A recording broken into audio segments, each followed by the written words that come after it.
Hey, yo, what's good, y'all? It's your boy Chop from the 704, one of the hottest DJs, party promoters, content creators, graphic designers in the Carolinas, holding it down for the Queen City. Y'all know what we got going on. Who I got sitting beside me? BBA Nala, you already know what it is. Follow me at BBA Nala. Who we got over here to the left of me? You already know what's going on. Yeah, me and her Capricorn, so y'all already know how we get down. So I just want to talk to y'all right quick. We vibing and we all feel good. Hey, hey. So first and foremost, how long have y'all been working with CNC Productions? That's the main question. I've been rocking with CNC Productions since day one, since this shit was built, like, you know, since the beginning. Like, shit, how long you been working with her? Every time that I get a chance to pop out, let's be for real. Every time I pop out, it's a fucking movie. Type shit. So let me ask y'all, what about CNC Productions party make us different than everybody else's? The host, just the host in general. He make you feel welcome. He make you feel invited. He make you want to shake some ass. He make you want to have a good time. He make you feel protected and safe. You don't get that everywhere else. Most hosts be in the back or in the corner in some host faces. We got Big Chop over here making sure that we feel safe and comfortable. What about you? I appreciate that, Nala. I appreciate that. What about you? Like I be saying all the time, if you follow me, you already know. Tap the fuck in. It's a good vibe. It's hella bad bitches. And then niggas is out, y'all. Y'all need to get the fuck out here now. Get to eat on this click. And when he come around, I'ma jump all on it. And I'ma turn around and tell all my friends. Call you the next day, then we at it again. You got that fire, I can't even pretend. You bitches really envy how I got your dicky high. He wanna licky high, he want this kitty high. He wanna licky. He wanna licky. He wanna lick.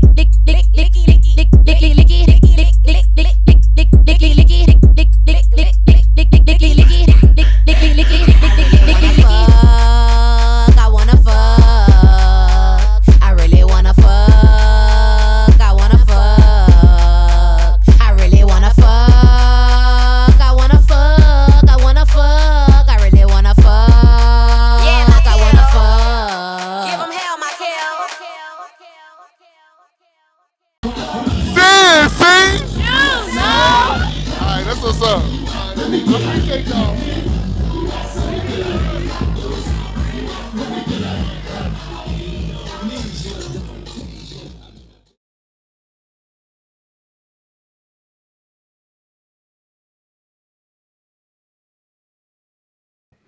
Yo, we back.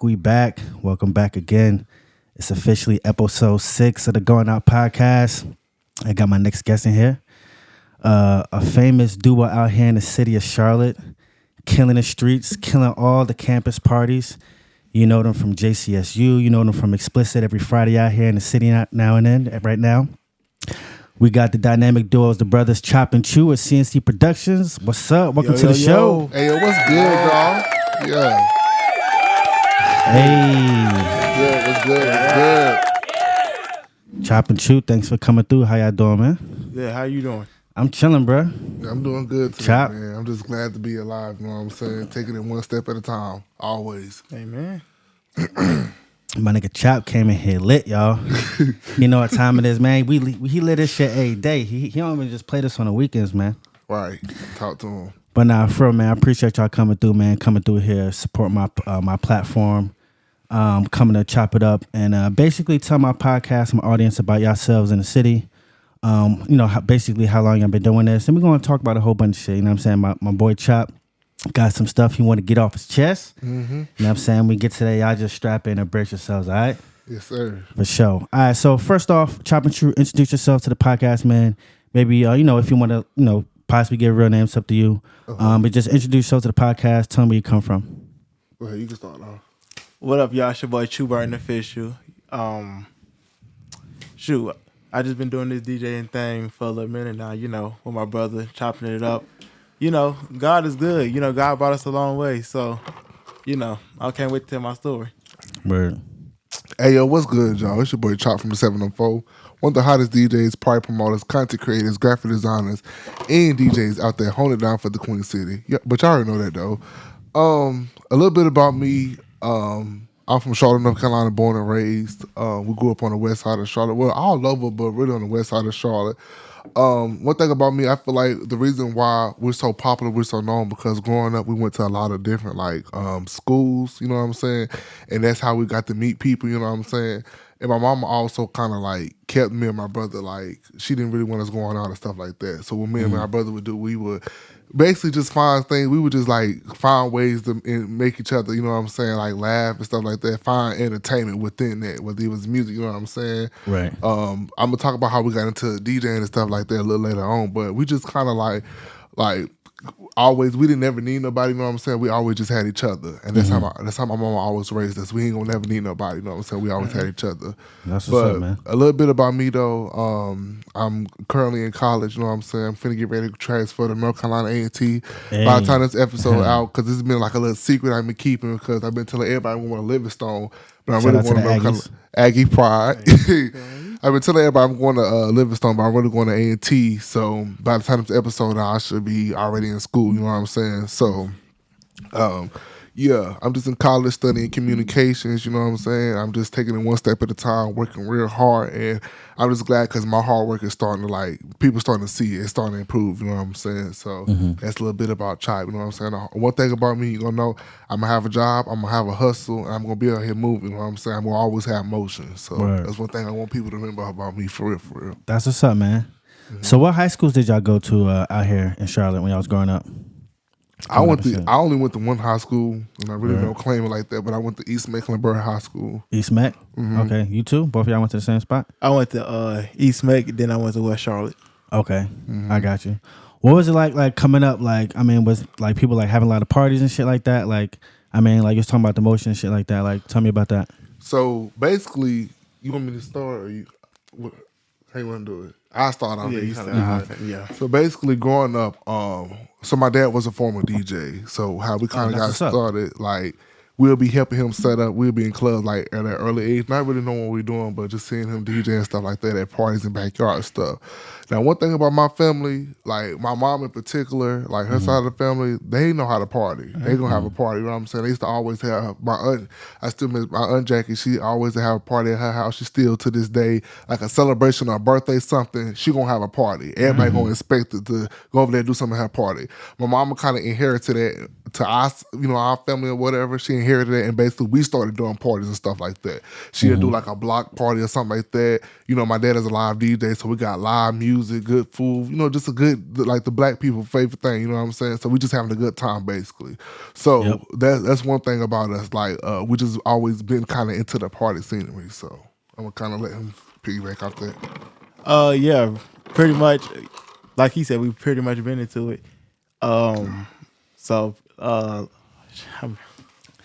Okay, what I'm saying. Okay, so yeah, so we've been into it. Like he said, watching our dad DJ and all that. And our dad started booking us gigs, you know, doing for old folks, of course. Yeah. We ain't had nothing. We ain't even had no computers, none of that to start. Okay. That's the funny thing. That's what's up. And the thing is, we like, not to cut you off, we never even been to a party. We went our first party, so let's kind of go back. So basically, we 2 years apart, but our birthday is a day apart. So we will always have our birthday party the same day. How old are y'all now? I'm 21. Okay. I'm 19. Bet. So basically, young again, I like it. So basically, what we used to do is we used to have our party that same, either on that weekend, but we always do something that same day, you know what I'm saying? So what we was planning, we always wanted to do like, this is going to dark party. I mean, we literally, I can say we spent 5 years planning one party. We'll be looking up different stuff online, on YouTube. Mind you, we don't know nothing about no marketing. We don't know nothing about no promoting. We just want to have a goddamn party because that's what we used to doing, you know what I'm saying?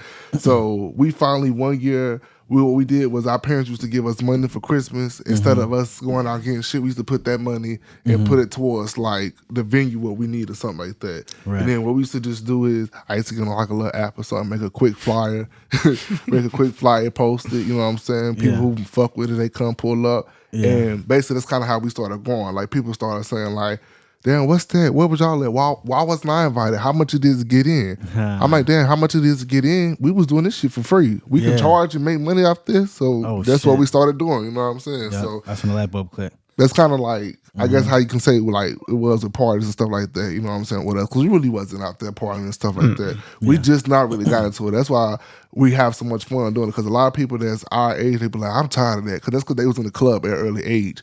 We went to the club when we was old enough to get in. Because our mom wasn't playing that. You know what I'm saying? Like our mom wasn't playing that. I feel you.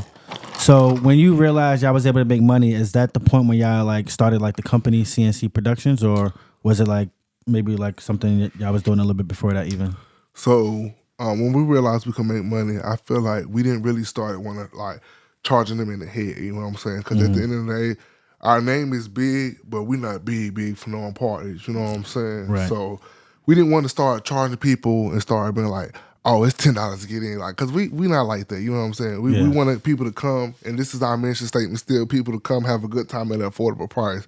So we'll be doing stuff like, girls pay 2, boys pay 3. You know what I'm saying? Just something simple, because we still don't want to bust them in the head, but if we can make our profit back, you know what I'm saying, and we still provide a good time, that's how you start. That's how you get your name out there, you know what I'm saying? So we didn't really start like getting to like charging like that until like I'd say like around like year 2, but COVID came, so we couldn't do nothing. But like once COVID was over, like everybody was playing their big like back parties or whatever, and we had one big ass Halloween party that we still do to this day called the Purge party or whatever. And it was just like it went crazy. Like people when we posted that flyer, people was waiting on some moves. 'Cause like I said, everybody been in the house. Now that venues and stuff don't start letting people back in, or we got some big moves coming, a Halloween party.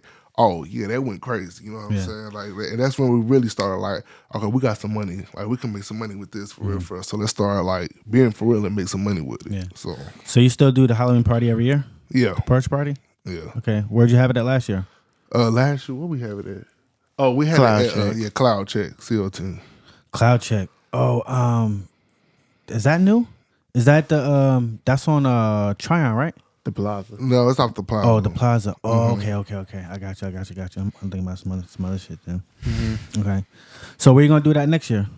As of right now, I don't know, because I have a lot of things in mind. I want to do like, because it's gonna be homecoming season around that time too. So I don't know if I want to push it to Greensboro or keep it in Charlotte, or do something in Greensboro and in Charlotte. You gonna do a G-Ho party? Oh hell yeah, of course. Well, yeah, I got to. As You you know what I'm should. saying? It's Aggie pride. Like, no shade to where I'm coming from, but it's Aggie pride. You know what I'm saying? It's still the same colors, but just a different school. So that makes sense. So I got to, but we don't right now. We don't know, but I know one thing. We did do a skit one year that went like hella viral. It was real. It was different. You don't really see party promoters or whatever you want to call us, DJs. You know what I'm saying? We got the list goes on of what we do. You don't really see people like that doing skits for to promote a party. And when I say it was funny. It was like, it was funny, scary, entertaining, and short and simple. Not nothing too crazy, but it was entertainment. But it was promoting the party. So that brought a lot of attention to, you know what I'm saying? But yeah, I think we about to be on our like, what, 6th Purge, 5th Purge? Like, we've been doing it for a little minute though. But yeah, that's what really got our name out there, our annual Purge party. I'm interested in the skit shit because that's interesting. I think that is something new that I started seeing recently. You know, like a lot of the niggas started catching on. I'm pretty sure he was like one of the early pioneers with that. So I'm saying, like, walk us through like the skit. Like, how'd you plan it? Like, what was it like? Like, give us the breakdown. So I ain't gonna talk too much because this is not just about me. This is about him too. But so with me, I always want to be different. I always want to think outside the box. I always try, because since we got into it, we don't got a lot of hate. You know what I'm saying? People try to start being like us, and we're gonna get into that later. But I always thought, like, what can I do to be different? Like, I want us to get more attention, more reactions, all these Halloween parties. But what can we do to be different? So that's when basically I came up with this idea. I was just thinking about it. It's just crazy because thoughts just come to me out the blue, and when they come to me, I write it down. And I was just thinking, like, okay, we're gonna meet up. I went to Camp North then. That's where we shot it at, because we've been to Camp North then before. And I was like, this is a really dope ass spot. Like, if you go there, it looked like a movie set. Like, for real, it's a dope spot to shoot stuff at. I don't see reality TV shows shot out there and all that. So when I was out there, I was like, this is a dope ass spot. Like we got to come out here and shoot something. So with the skit, like I didn't really have the words of what people say, but I knew what I wanted. I wanted like this is what I seen. I wanted this shot like this. I wanted the camera to turn like this, and they be walking. You know what I'm saying? I knew I wanted my shots. I knew how I wanted the script to go, but I just didn't have the dialogue, if that makes sense. So the dialogue was kind of freestyle, but our team that we got, they worked like that. You know what I'm saying? So it played together and it went smooth. And like I said, it went viral for the most part. Got a lot of shares, a lot of people. I don't see some people trying to do some stuff similar to it, but one thing about it, you can always copy, but you'll always be one step behind. You know what I'm saying? So that's about that. You gonna say something, Chill? You good? No, he got. So where'd y'all get your nicknames from, man? How'd y'all come up with that? Oh, so the story I keep hearing is basically when I was a baby, I guess they said every time I cry, I sound like a choo-choo train. So my name when I was younger was Choo Choo, but as I got older, they just shortened it to Choo. Okay. I like that. With me, Chop came from the song Chopper Style. When I was younger, they said that when they used to throw it on, I used to be dancing. And I believe it because I still dance a little bit, but I guess back in the days, I used to be going crazy with flips and all that. It's like Chopper Style, Chopper Style. And my nickname was originally Chopper Style. That's what they used to say. But as I got older, and it just like Chop just like stuck on to me. Where Chop and Chew at? And like Chop and Chew, that shit go, I don't know how it just sound like it go together. Chop and Chew, you know what I'm saying? So that's how it always been. Like I'm chopping, he chew, you know what I'm saying? Like Chop just stuck with me. Now Chop from the 704 came actually from me just creating my Instagram. And me being from Charlotte, you know what I'm saying, holding it down for the city, you know what I'm saying. I just came up with Chop from the 704, you know what I'm saying, off the strength, really from my Instagram. Somebody asked me, what's your DJ name? And I said, Chop from the 704. You know what I'm saying? That's my name. Shit. That's what everybody. It's either they know me by Chop or Chop from the 704. So that's basically like what stuck with me. You know what I'm saying? Chop. I feel you. So have y'all done like a lot of official parties like at JCSU? I saw like some of the on your Instagram. I looked at some of your stories and stuff. You did like some stuff like you was doing on campus. We usually get booked a lot on campus. The DJ at some of the events, and I also started doing like off campus events. And me being booked so much and being so talented, like, so let me kind of back up. So how I started getting booked at Smith is because one of the student engagement leadership director got fired, and basically we had got another one in. And me being a businessman, I took the initiative to email him and be like, "Yo, I see you coming in. I'm a DJ. I want to help the school grow. I also do outside events. I can help you. You know what I'm saying, with events." He went and asked about me because we got a good reputation. And they was like, "Oh yeah, Chop, he good." Ever since then, I was doing events like that. Welcome week, basketball events, homecoming. I was just doing events like that. You know what I'm saying? Thing about me, the music was like, we not no ordinary DJ. We don't just got two speakers. Like we got big ass like speakers for concerts and stuff like that. Like we ready, you know what I'm saying? We don't come to play, we come serious, you know what I'm saying? That's just how our dad taught us. Come correct, you know what I'm saying? Stand on business, because you have one impression to make, and when you do that, when you have that one impression, you gotta like leave it all on the floor, you know what I'm saying? So basically, we was just doing events at Smith, like, you know what I'm saying? Once you do it for a while, a lot of people start trying to bite what you're doing, you know what I'm saying? Before I started talking about that, we just was real popular. I won Best DJ of the Year 2 years in a row, you know what I'm saying?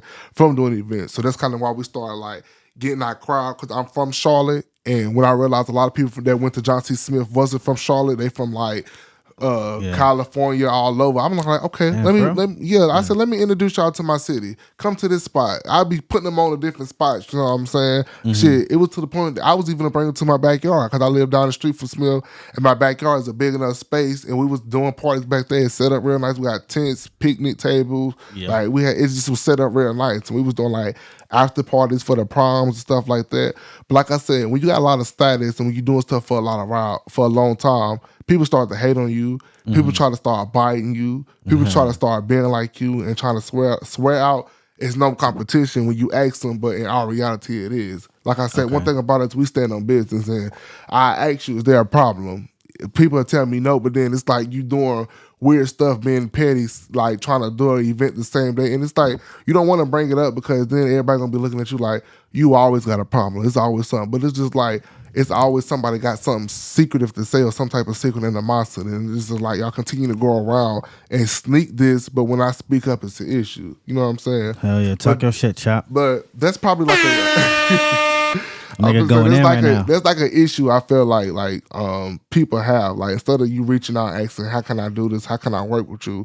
You rather try to be against me and talk down on them. You know what I'm saying? But you wouldn't hate, like, people only hate on people who they see doing good and being successful in life. So I feel like we only doing something good. You just telling me that I'm doing something good and I'm where you want to be. You know what I'm saying? So they started doing stuff, collabing up in groups, and no shade, nothing against nobody, but I'm not in no Greek. I'm a GDI, you know what I'm saying? And I'm a proud GDI. I stand on that. So since they in Greek, they'll start like doing stuff, trying to like, you know, do events together. And I'm looking like, damn, it take a Greek organization and link up to do an event, and I can do a big event off the strength of my own name. Y'all doing it off the strength of y'all Greek. So that says a lot with me. You know what I'm saying? Nobody gonna ever give you your props, but you just gotta know that you're doing the right thing. Because if not, people wouldn't be trying to idolize you or be like you or try to steal your ideas and what you're doing. You know what I'm saying? So they just straight up like that for real, for real. So hold on, and forget my ignorance, because I heard about this when I was in school, but GDI, remind me, what is that again? A goddamn individual. Okay, I got you. That's lit. But y'all see that though? Yeah. This that CNC production. You know how they got the Greek line jackets? I don't know if they can see it too much on the camera, but that's our version of our line jacket. You know what I'm saying? Like, I fuck with it, man. CNC representing, then on the back. Yeah. I fuck with it, man. Yeah, definitely. So, what other venues have y'all really tapped into out here? Have y'all, you know, kind of conquered? Like, what's your footprint? So, basically, like I said, go ahead, talk a little bit. I'm talking too much. Tell them about. Go ahead, Chew. Put us on. Events. Tell them, get into Ramona. I know. Okay, so so when we first started, very, very first started, you know, we went to this venue that our Aunt Jackie, what you mentioned earlier, what she used. So, you know, we started using them. We used them for a couple of parties because, you know, good plays, you know, quite, real you know. affordable. Yeah. Real affordable. Like I said, we used to take our Christmas money and we go and pay in deposits, just put our money on that venue. We locking that in. I think it was only like, what, $300 to lock in that spot? I think so. It was a big spot, like a cafeteria for $300. Like, we was, man, keep going. So, you know, after that, that's where we had our birthday party, you know, Purge, all that. You know, that was that's the venue that started CNC Productions. I'm gonna just say that. Let me see. After that venue, where was it? We started backyard. So we moved to this our house or whatever. The backyard big, like football field big, like Jesus. So, you know, we got the idea already. We have parties already. So, like, you know, why not have nothing back here? It's big enough. At first, you know, it was kind of like, is people gonna come out here? So this is in your own backyard? Yeah. Okay. Yeah. So, because basically, what we wanted to do, we wanted to have a gym jam. You know what I'm saying? And because after we had the Purge and we had we said, what's next? We got to come up with something big. So we wanted to do a gym jam. And we was trying to find these gyms, and we finally found one gym off West Trade Center, the Boys and Girls, Friends and Girls Club or something like that. And basically, when we was trying to do our birthday party, this dude called and basically got it shut down because he was jealous, and kind of back up about him. He was coming to our events that we used to do at the cafeteria event. This is how we first met him. So we did our event at the cafeteria events. We had a buzz going on because, like I said, we just used to post it on Instagram, and people used to pull up off the strength of the name. I don't even know who some of these people is. They just pulling up. He was the first one there. That's what should have kind of like, that's why I should have peeped on to him. He was the first one there. He came in there talking about something. My name is da-da-da-da-da. I ain't gonna mention it because we don't give no free publicity. He was with this other dude like, oh, this is my DJ, da-da-da-da. I own venues in the city. You ever need one, hit me up. I do parties and stuff. He was like, do you know who I am? I looked at him like, no. Like, you know what I'm saying? Like, I ain't trying to be funny, but who the hell are you? You know what I'm saying? He was like, yeah, my name is so-and-so and so. I do parties and stuff. I own a venue. You ever need something, hit me up. You know what I'm saying? What's his name? We're not gonna mention him. You know what I'm saying? Okay. Hell no. But when people see this, they're gonna know exactly who we talking about. What was the venue? What was the venue again? It was the venue off of it was the Denver Road Center building when we used to do Like it was like a cafeteria, like a school Okay. building. They're gonna know what you. we're talking about. You know, they're gonna know exactly what we're talking about. Especially our fans that's been there since day one. Bet. So there was that venue. You know what I'm saying? Then something had happened where we could COVID. Like I said, COVID came. All that started coming and messing up with our money because we were like, damn, what can we do now to have a party? Then that's when we finally was able to do another event. Because like I said, COVID started lifting up some restrictions. We could still get in venues. Yeah. That's when we started. That's when we moved to Coretta. Coretta. That's venue. What's that? West venue? Trade. Venue Venue 1801. 1801. Yeah, I think that's venue 1801. It's right there by John C. Smith. Well, that's when we did our Purge party. That shit was big. That's the one I told you was the strength people came. People was ready to have a party because COVID was relieving their restrictions. So yeah, basically we had our event there. We were still doing like parties from like 8 to 10. I forgot when we was doing. This is before we got into the 10 and 2. We were still doing like a little early. You know what I'm saying? Yeah. So we doing the event there. Everything going good. The boy that we mentioned earlier was pulled up to this one again. And we not knowing that, we thinking that he coming there to fuck with us, but like, you know, because he fuck with what we got going on. But now that where we at now, he was really coming to people out the scenery, see what we got going on, see how many people we got pulling up, see what kind of vibes we got. Because what he tried to do is he tried to have an event there as well. But one thing about us, we had more people coming to our events than he did when he had his event there. You know This is one of the niggas I was biting you. Yeah. Okay. Yeah. This is one of the niggas that we fought. But we're gonna get into that. That's on later on. We're gonna get into that on later on down the line. That's gonna come on. But he was there and we had our event there. We had a nice crowd, a big line. We was in there having a good time. Mind you, we had the venue for 4 hours. We was having such a good time to where the venue owner don't shut the party down early. Talking about something, it's violate restrictions, there's too many heads in here.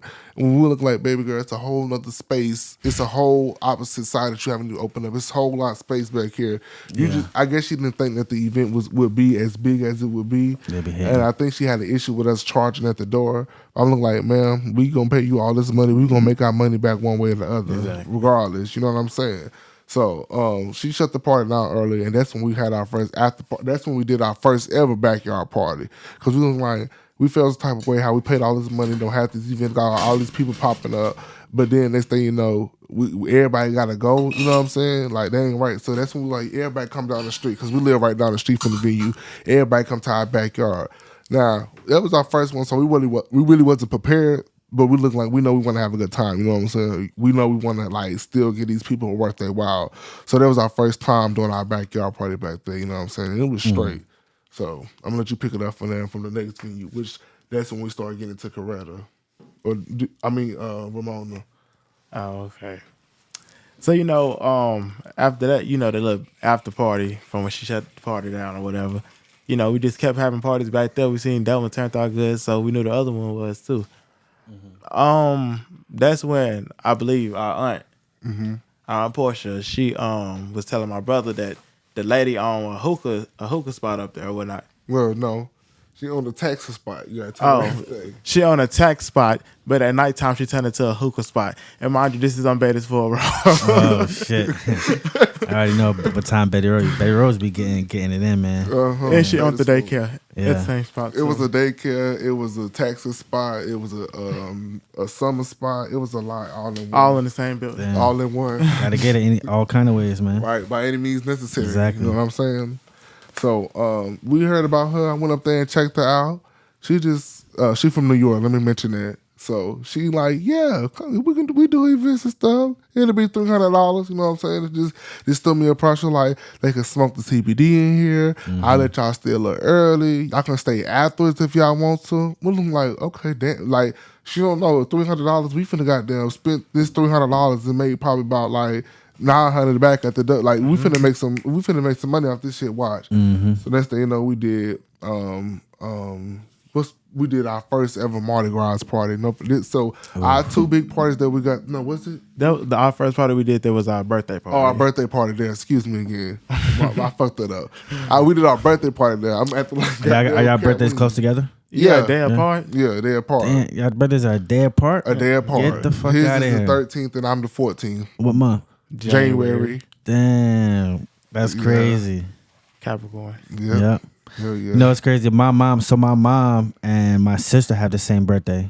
Oh, really? Yeah, but me and my sister, she's only a year younger than me, but our birthdays are only 10 days apart. So, kind of, sort of, but not as close. Mm-hmm. Yeah, but y'all are 2 years apart though, right? Yeah. Okay, bet.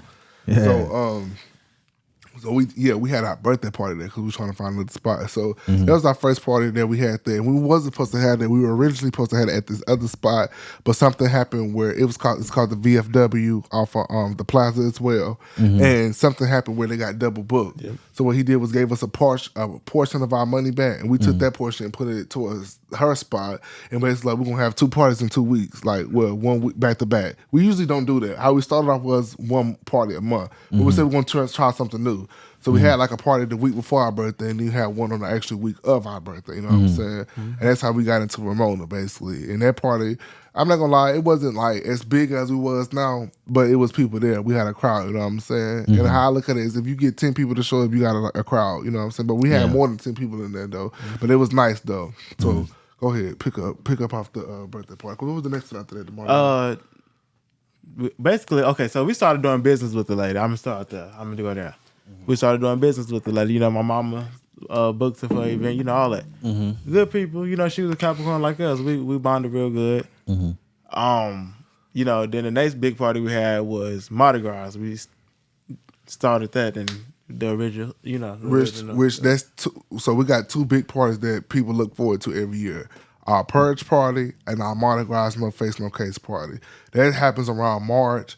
Where we get beads, like, you know what I'm saying? We try to bring New Orleans flavor down here to Charlotte, kind of to give 504, 704 some of that 504 Play a lot of flavor. bounce music. Big Frida, Super Bad, Fabo Kino, Dino, by the way, Vicky Lowe, Licky J, Elm Boy Peg, all of them, you name them. You know what I'm saying? DJ Mari, Messi Maya. Yeah, I love that shit. Yeah, man. we got them. Yeah, and what we have to realize, that was our niche. Like, our parties wasn't like everybody else's parties. Like, we'll go to people's party, they acting all bougie, stand up on the wall, if I don't know you, I ain't gonna talk to you. Our parties, it's straight ass shaking, you catching it, and if you ain't catching it, you look scared, or you know what I'm saying? Like, it's all this ass in here being shaking. These girls, they feel good, they throwing it. Get you some, you know what I'm saying? That's what we like about that bounce music, because it's gonna make them shake. It's gonna make them feel good, especially if they liquor flowing through their system. They're gonna feel good, you know what I'm saying? So, that was our niche. So, like we said, the party that we had, our follow-up party after our birthday party, was our Mardi Gras party, which we knew that people was looking forward to. We know it was our first event. It was our first time doing it. We just had a lot of like people tapping in, sharing it, ready for it. We had a lot of guest hosts for that. We had people tapping in for it. That's when, next thing you know, when I said we had that party, man, that shit was so packed out. It was so nice. Like, y'all subscribe to our YouTube channel, CNC Productions is on there. It's the Mardi Gras No Face No Case recap.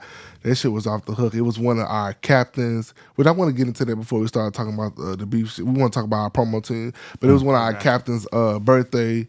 It was another girl I know birthday. Like, it was just like a event that everybody was just like, yeah, we gonna be there, we ready. And when I said that shit was off the hook, like, the music was on point. It was the food was good. My mom was caterer, so she had cooked like different flavor types of wings and shit like that to give it Mardi Gras flavor. You know, well, Mardi Gras style. It was just off the hook. We just had a good ass time there. Like, excuse me, we packed the venue out like that. Before midnight, we was goddamn reaching capacity. Mind you, it wasn't that big, but we made use of what we had. You know what I'm saying? We was packed up in that bitch like sardines. You know what I'm saying? We was making our money. Everybody we could squeeze up in that bitch, we was doing it. You know what I'm saying? So imagine, we wasn't supposed to be doing it because really it was a tax spot. But like we said, during the night, close the curtains, everything. You know what I'm saying? Like, it became something big, like for real. You know what I'm saying? We did what we had to do. So we did that. Then I want to say that's when we got our call from Canapolis. Am I mistaken? Yeah. Talk about that. Oh, the whole thing. We missing something. We forgot to mention our we rented out this dance studio and did our pajama party. Oh yeah. It was over break, and we went out a dance studio over there off Sugar Creek. I love a pajama party. Yeah, we did a pajama party. It was on so long. Facts. They man, they be lit. And trust me, we got some more coming up. I promise you. But we did a pajama party, and that pajama party was like people gonna come on a Monday. Yep. Watch talking this. Shit. Right, yeah. Like people talking shit. Who gonna have a party on a Monday? Who can pull up to a pajama party on a Monday? Why y'all having it on a Monday? Right. Then next thing you know, boom, like we had that shit on the Monday and it was a nice turnout. We had a nice crowd. It was lit. People coming in there and they matching PJs because it's Christmas break.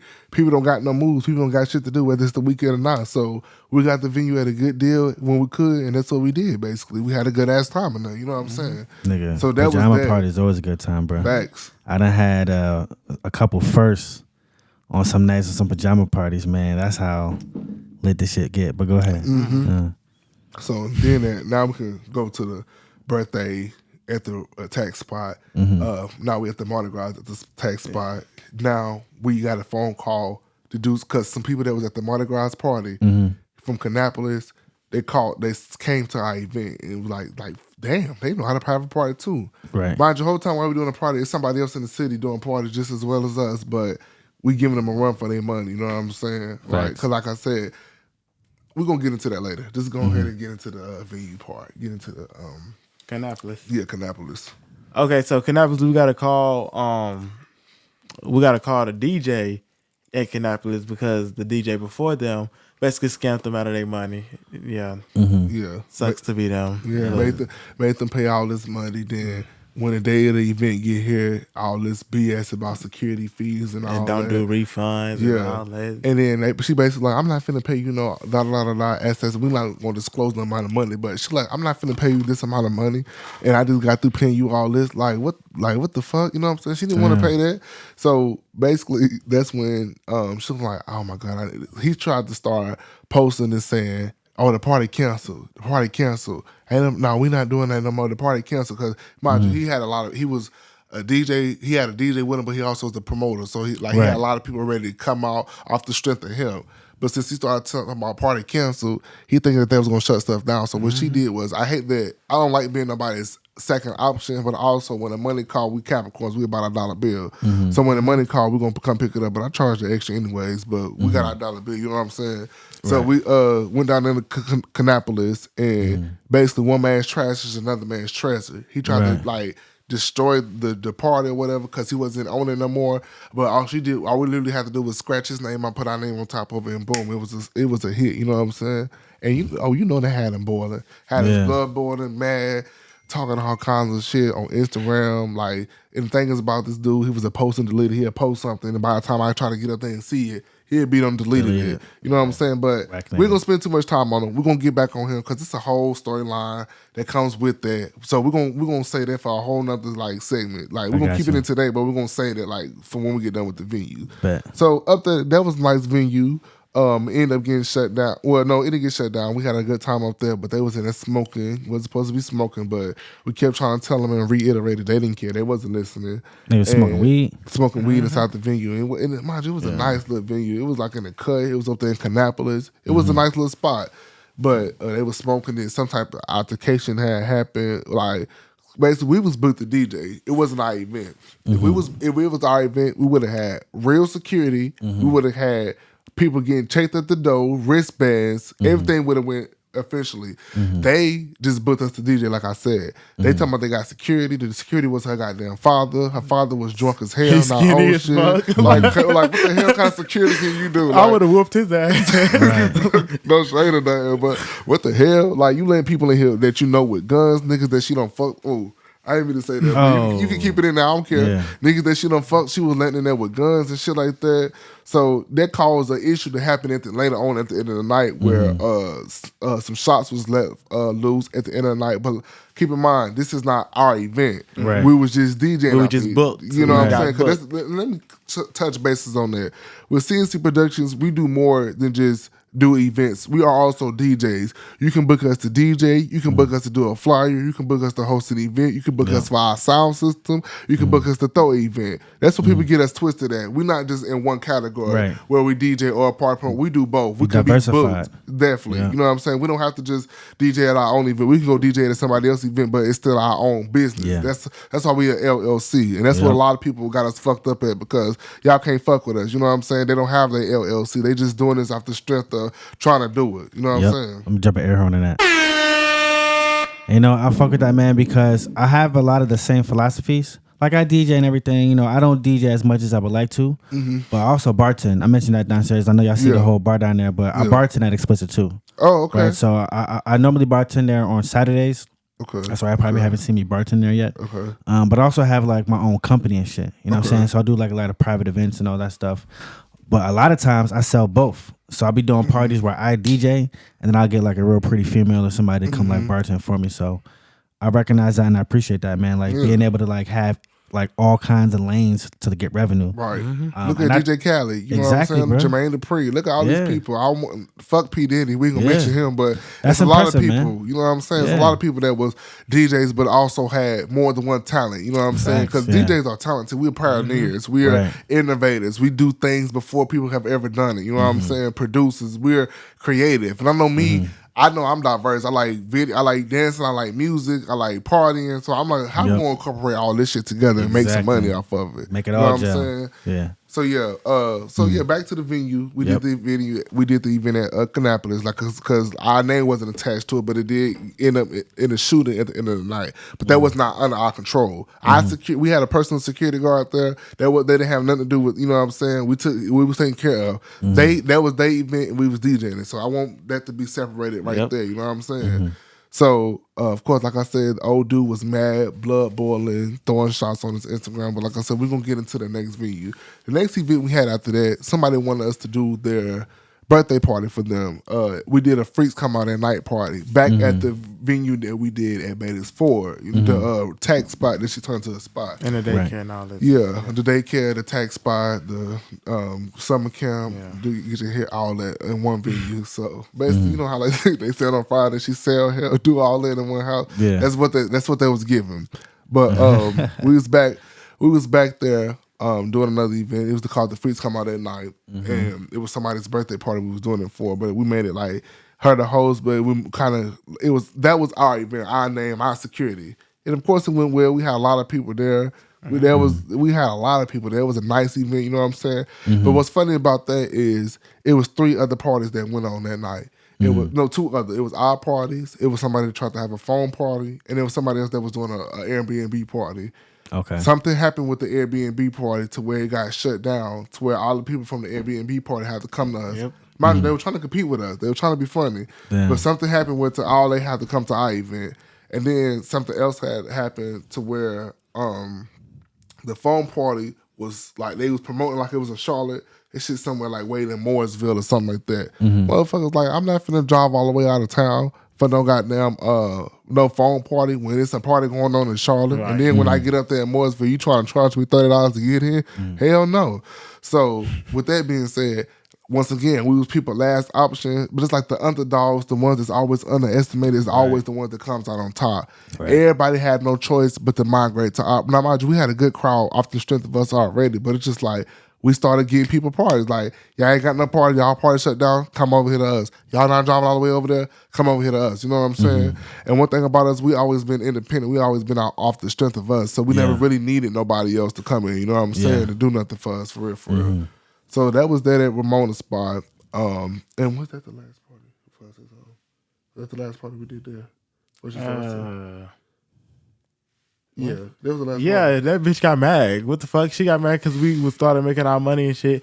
I don't get that because at the end of the day, how you mad at us for, you know, like making a hustle off of you too? I mean, not really making a hustle off her. Well, you charge your price for us to get the venue. We get the venue. You see how much money we making in. You see, you like her husband probably like, damn, Chopper 2 made hella money, and then we only charge them $300. So she trying to start being like, oh, after that last event, we not doing no more. 25. It got to be 25. She trying to basically make her spot after our spot, trying not to let us do events there no more. So we just like, okay, you know what I'm saying? We not going to beg you or nothing like that. So what we did was we moved up the street to this other venue where these is ran by some tax. It was another. It's funny because it was another. It's funny because it was another tax thing, but they also turned their thing into a venue too. It's funny, but they was also low key scammers as well. But they was Africans. That's what I was finna say though. They was Africans this time, but. So it's funny because what she tried to start doing back at the spot I Betas for, the Texas, the daycare, the summer camp, and all that in one. Basically, what she was trying to do is she tried to have her daughter, who's a freshman at West Charlotte, try to start promoting parties and stuff like that. First of all, how the hell you gonna have your daughter who's like 15, 16 doing 18 plus parties. That'll make sense. You know what I'm saying? That's mixing Like, crowd. That don't even make sense. Your daughter's a freshman in high school, and you trying to have her to promote all these 18 plus parties. That don't make sense. So then she was doing weird stuff like having people who she know we didn't like guest hosted. When we had conversations about like these are people who we don't associate with, we don't affiliate with. Because basically she wanted us to stop doing our events there so she could start doing our events there. You know what I'm saying? Yeah. Trying to make us some sorry excuse as to why we can't do our events there. Wait, no. Because remember we did the party with her. Oh, and yeah. Then I said, but I went, okay. So yeah, later on. Rewind back a little bit. Okay, so I'm just starting from when she stopped and then started. Yeah. So our last party we was able to do there was in May, which is the party we just talked about. That's when she said, "Oh, y'all can't do no more events. 25 plus, da da da da." Okay, like he just said, her daughter started going to West Charlotte, same school as me. That was my senior year. So that's when she said, "Oh, I want to have a party, for the West Charlotte students, a free West Charlotte party." This was like during the summer, like, we finna be in school, but we was not in school. So Yep. I'm the one that know everybody, of course, because I'm the one that go there. Like, Yeah. so, everybody promoting it, da-da-da-da-da.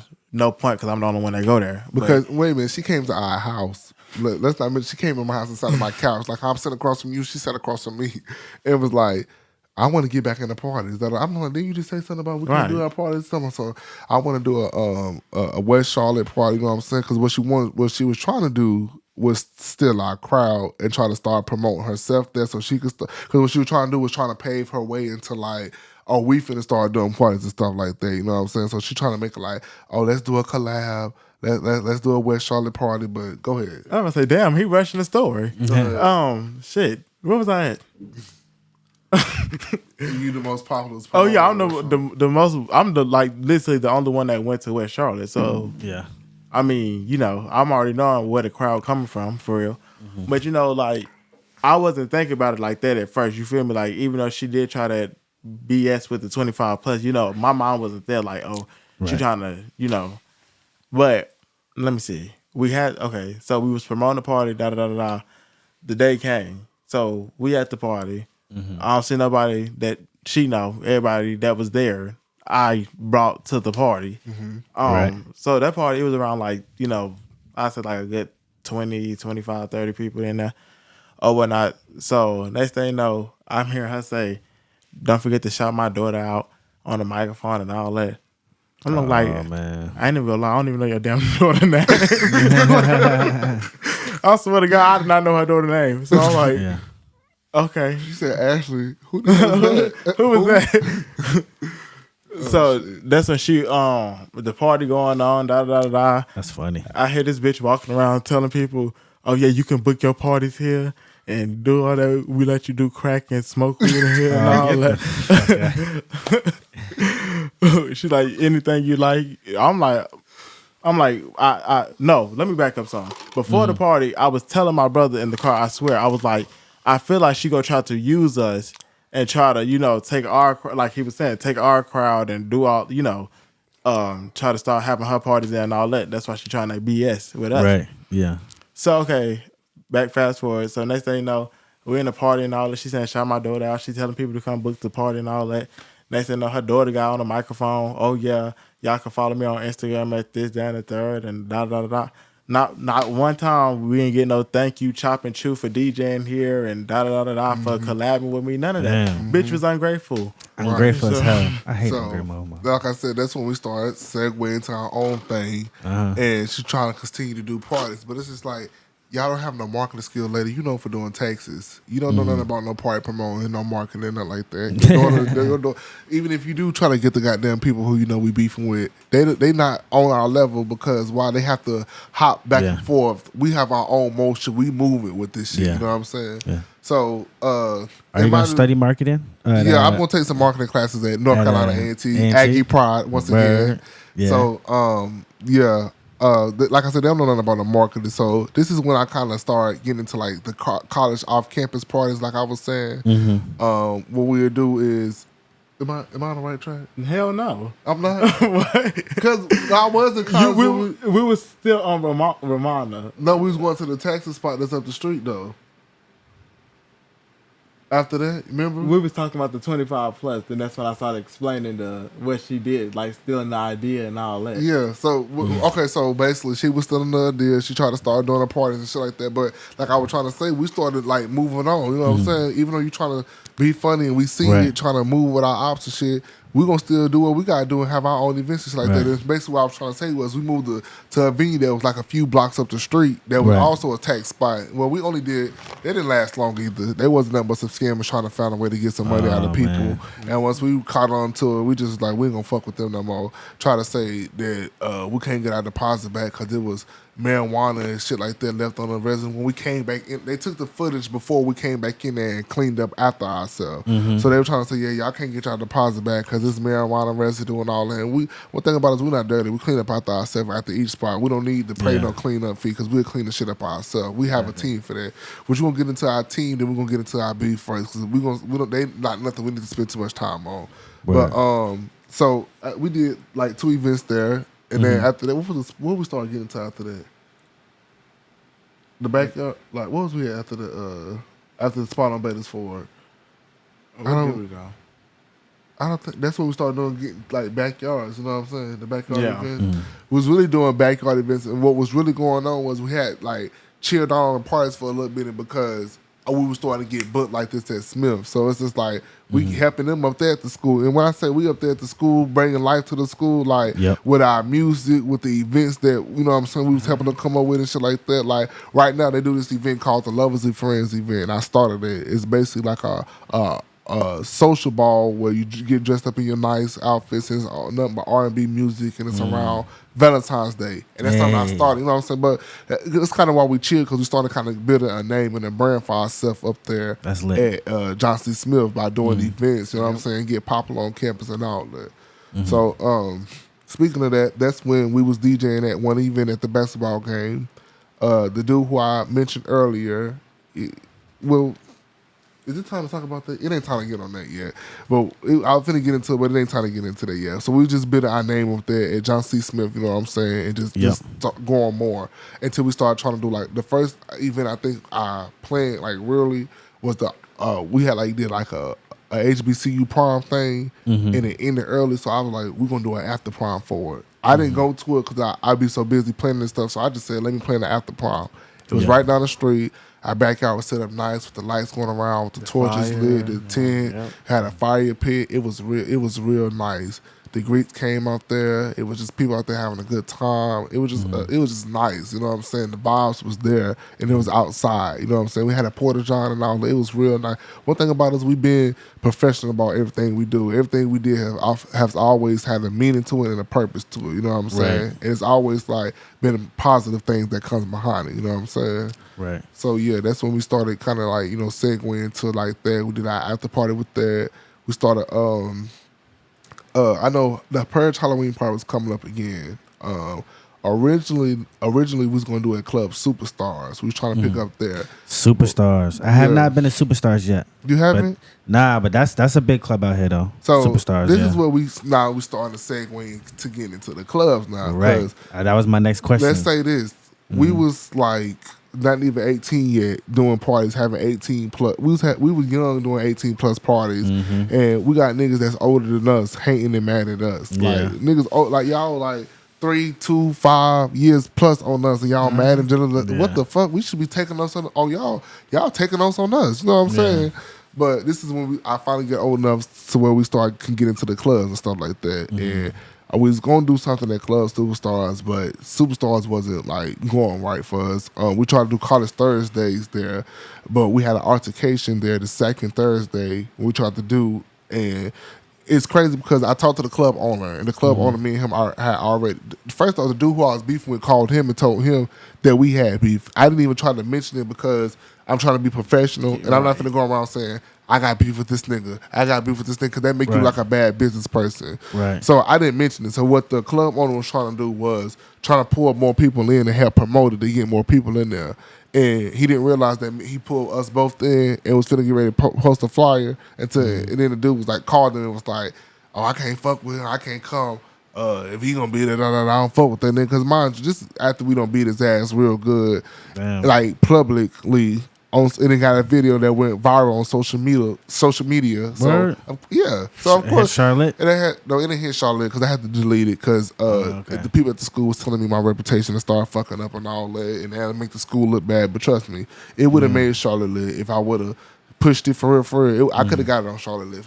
I even would have paid to get it on Charlotte Lit, but I have to realize at the end of the day, I got a brand and I got an organization I got to protect. You know Facts. what I'm saying? Yep. He deserved that ass whooping that he got, and if he wanted it again, he can definitely come get it again. But it's the thing, he know that ass whooping was so good that you don't want it no more. You know what I'm saying? But we're gonna get, like I said, we're gonna say that because we're gonna get into it because that story is real deep. Like you finna sit here and be shocked at some of the shit I finna tell you. You finna be like, what the fuck? Like you gonna think that we lying? Like this shit is real, and then we got proof. I know this ain't no reality TV shit, so we can't like flash or screenshots and none of that. But we got proof of all this shit, so it ain't like we just making up this shit, or it ain't like we just coming off this shit like off the top of our head. This shit really happened. Right. But yeah, we was doing the college events and shit like that. We was getting locked in with venues. It's a few venues that I did business with that I didn't like, such as First and Gold. I don't know. First and Gold, when I was doing business with them, the first time I like First and Gold.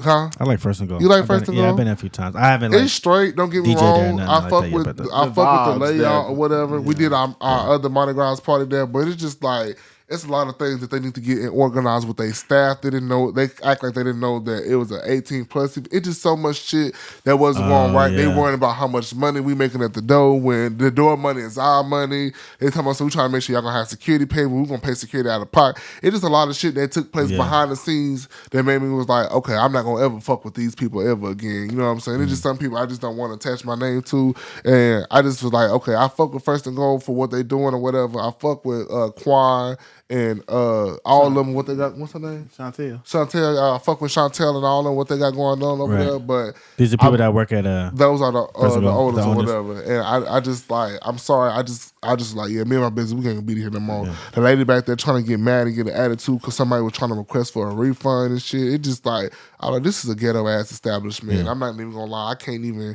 like continue to try to continue to do my business here. And they getting attitudes and shit like that, talking shit and all that, and we trying to help bring money and shit to y'all. Yeah, no. So let me ask a business question real quick. When y'all do these 18 and up parties, obviously y'all get your money at the door. The door is all y'all's, right? Sometimes, depending on what agreement we set up with the club. Sometimes you have to split. Sometimes we'll split it because we'll be splitting the bar too. If we keeping the door, they keeping the bar. If we split the door, we split the bar. Okay, you know what I'm saying? Yeah. So what kind of splits? 50-50. Are normal 50-50? 50. Well, it'd be 50-50 with the bar, with the door, but with the bar, it depends on what percentage it hit. Like if they hit, depends on how much you sell, like gross numbers. Yeah, type shit. You know what I'm saying? You a DJ, so you know. You know. And if y'all want to get into it, y'all just gonna get into it. It ain't too much to explain for real. I feel you. All right. So yeah, my bad. So that's First and Gold. We did 2 events there, and it's just something like, what it was the first time.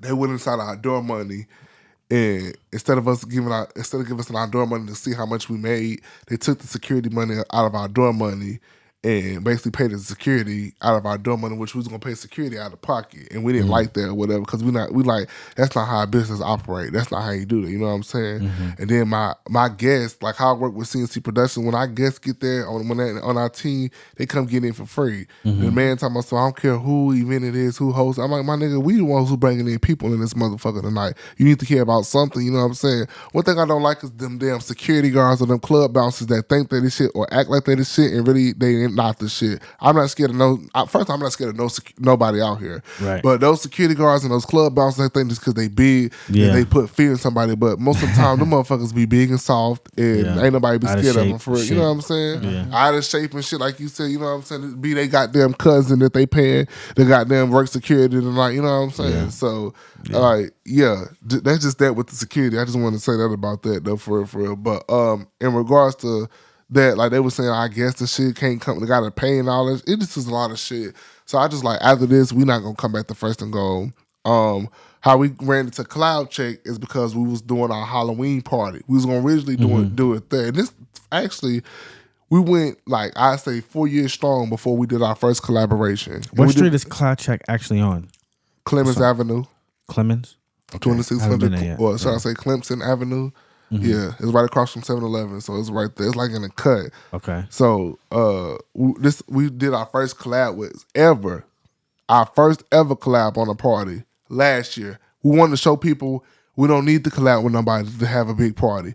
Our name CNC Production. What you see on that jacket right there? That one's good by itself. We don't need nobody to we don't need to collab with nobody to have a big crowd. Our name runs for itself. You know what I'm saying? It speaks our quality, our work, it speaks for itself. Because if it didn't, y'all wouldn't be watching us off fake pages. Y'all wouldn't be continuing to watch what we do. I can't stand somebody that say they don't like you but find time to watch everything that you do. You know what I'm saying? Yeah. So yeah, our name speaks for itself for real though. Speaking on the collabs, I saw the flyer you posted for this Friday. So are you still doing collabs or not? Yeah, not we anymore? still doing collabs. I'm gonna touch base. I'm gonna get on that. We still doing collabs. See, the thing is, we didn't want to collab with nobody because we didn't want nobody to feel like we need to piggyback off nobody, and we didn't want nobody to feel like nobody was trying to steal our crowd either. So we didn't like we're gonna grow this shit with the strength to show people like we did this shit on our own. We built this shit on our own. Not Chop was doing parties with so and so. Chop was doing parties with his brother. Chu was doing parties with Chop. They was doing that shit together. Them two brothers that was doing that shit on their own. Yeah. Not they was doing it with this person. They was doing it with that person. Right. I see that a lot now. I see a lot of people just throwing their name on somebody else that already got a big ass status and basically trying to act like it's theirs, but it's really not theirs. You know what I'm saying? Like you can't go out here and do a party on your own and you gonna get that many people. You know what I'm saying? Right. We can because we got our own name and our own brand. You know what I'm saying? Thanks. So we collabed with somebody for the first time. It was originally gonna take place at Club Superstars, but we got in that altercation, which we're gonna touch bases on that. And we just was like, we're not gonna do it in there no more because we felt like it was like weird setup vibes. And we just decided. I ran into the owner. It's funny because the owner at Cloud Check actually cut my hair. And I didn't even know he owned the club until I was promoting my party like I usually do. What's his name? His name is Chop. It's funny, his name is Chop as well. My name is Chop, and his name is Chop. Like, that's crazy. But his name is Chop just like me, but he's a little older than me. He's also a former DJ on clubs, and this man about his money too. He's Jamaican. And basically he was like, you should come have it at my club. I went and checked the club out, recorded the video. They was fucking with it. It was nice. You know what I'm saying? It was something different. And that's one thing I liked about us because what club do he own? Cloud Check. Cloud Check, okay. Yeah, Cloud Check. C&C. Okay. But and basically we this was like this took place last year, our Purge party. Is the lady, the manager herself told me like they fuck with us so hard because we bring in so much business to them.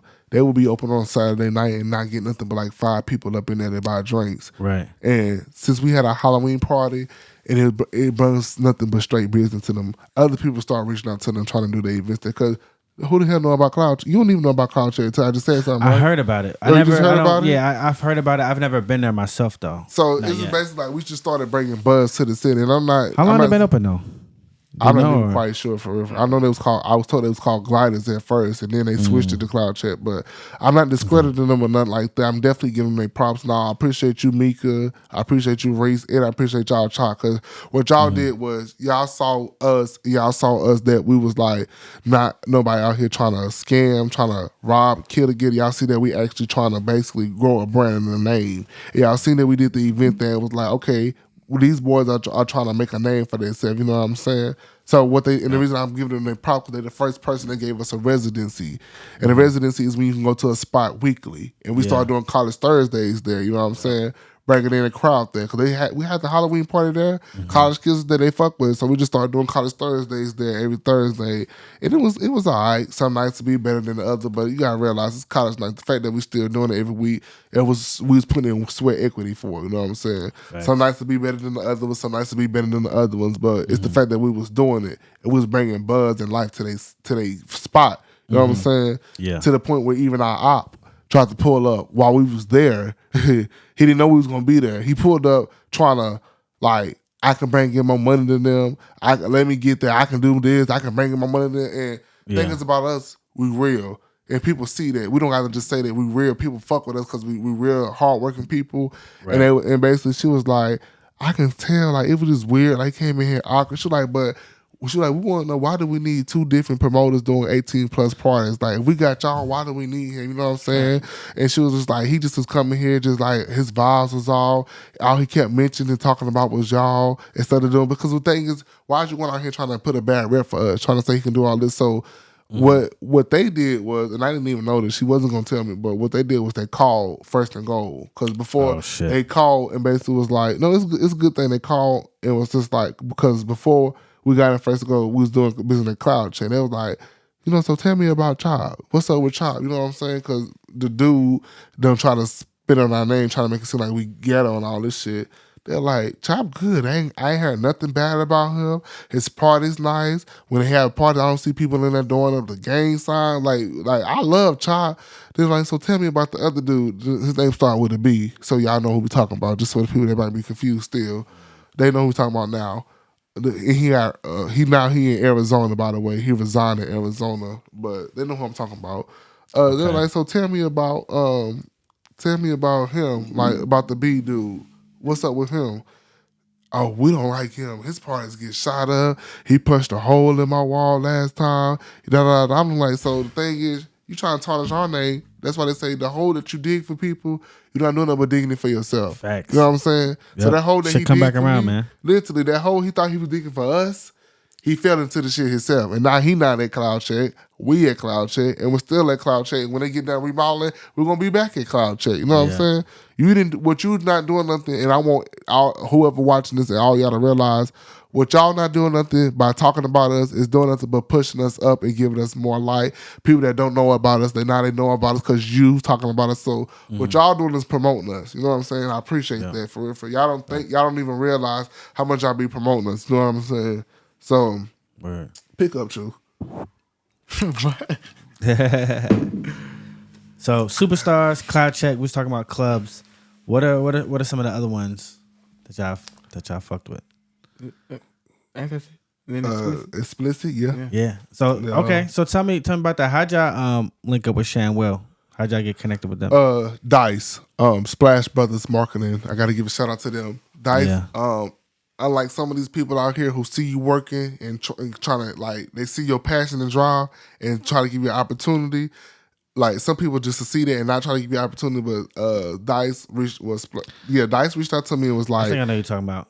He be like sitting out there on the patio when the party get started. Did he have like a chain or some shit? Yeah, with the basketball shit. Kind of like Zaytoven a little bit. Yeah. That's what they say look like.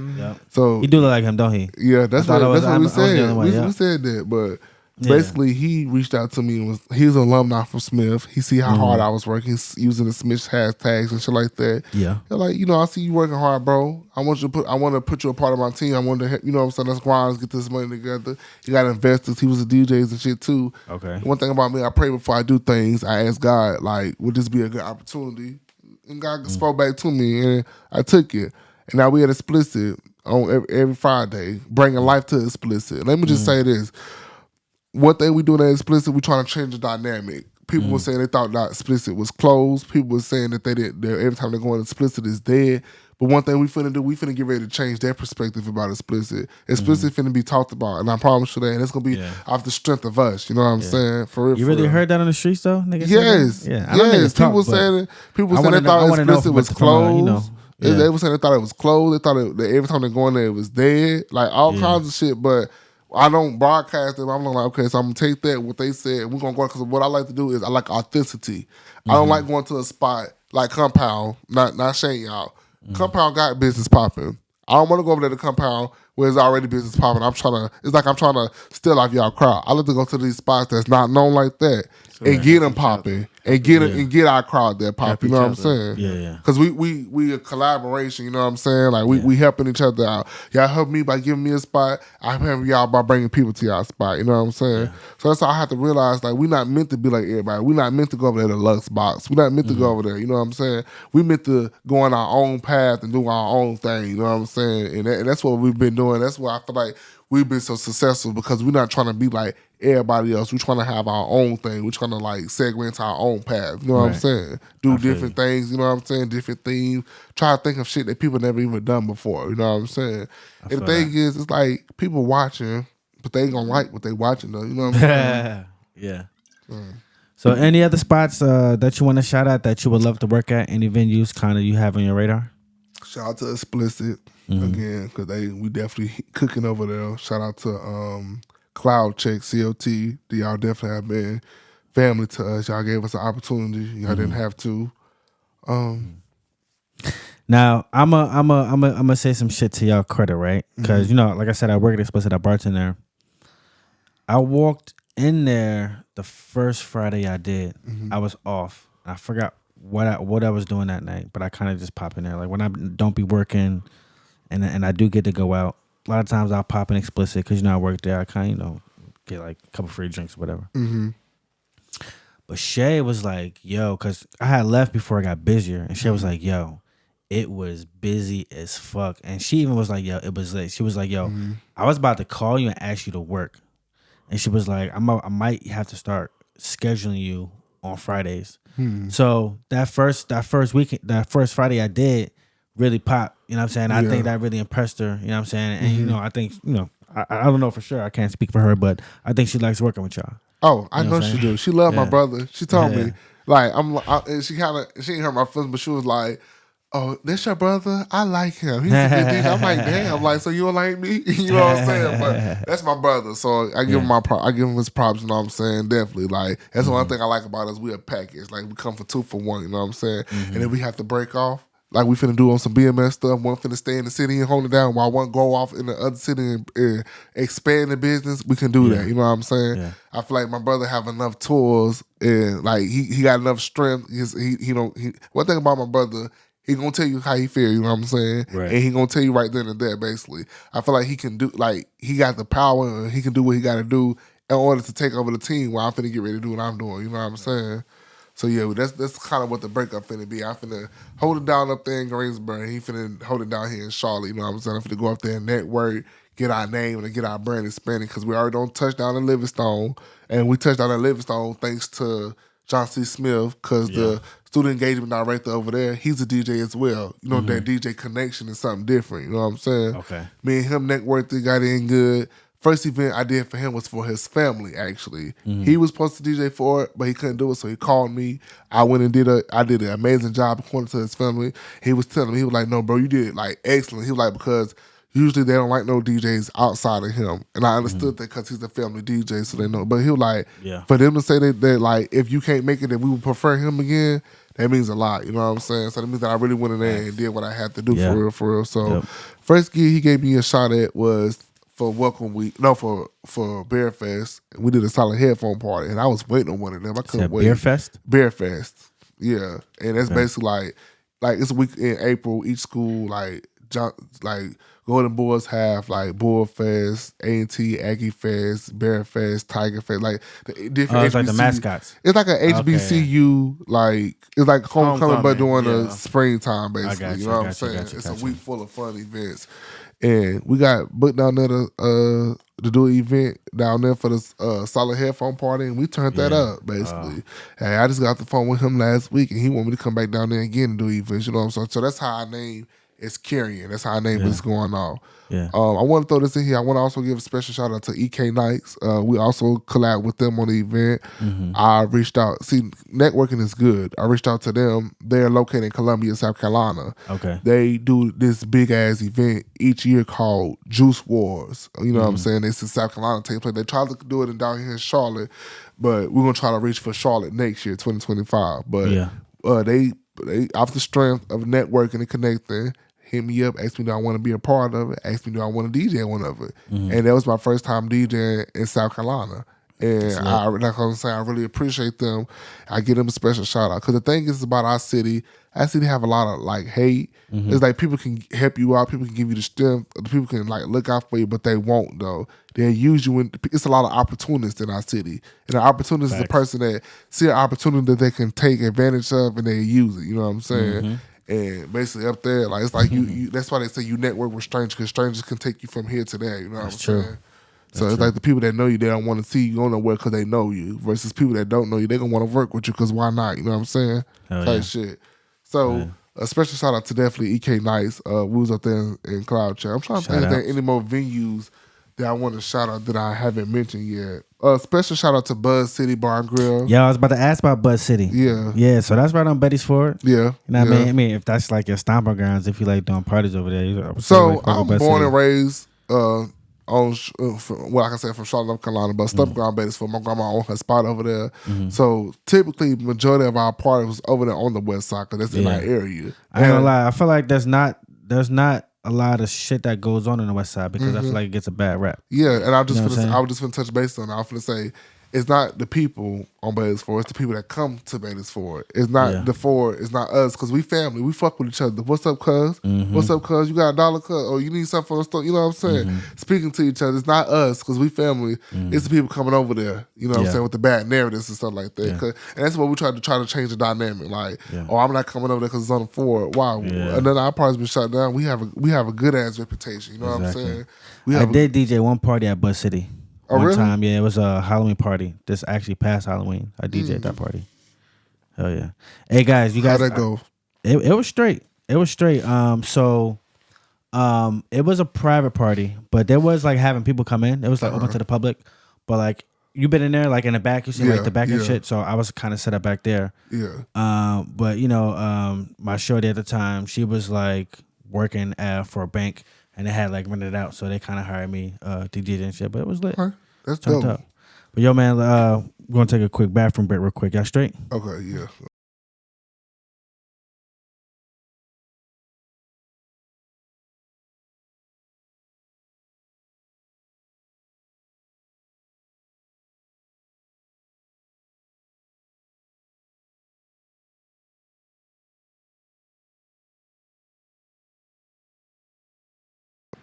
All right, we're back, ladies and gentlemen.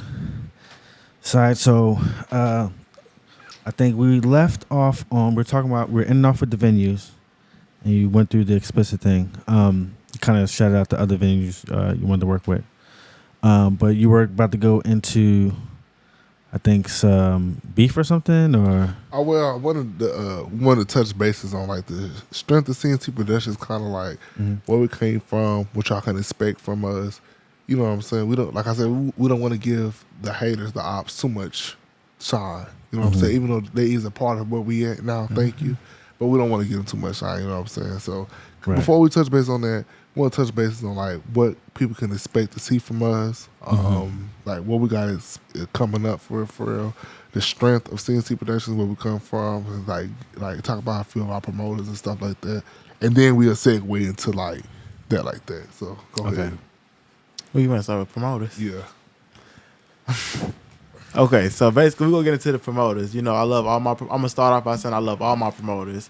Each and every one of them, for real. Like, you know, they really been through the struggle with us. You know, they stood beside us through thick and thin. So, shout out to y'all. First, I want to get started with Stephanie.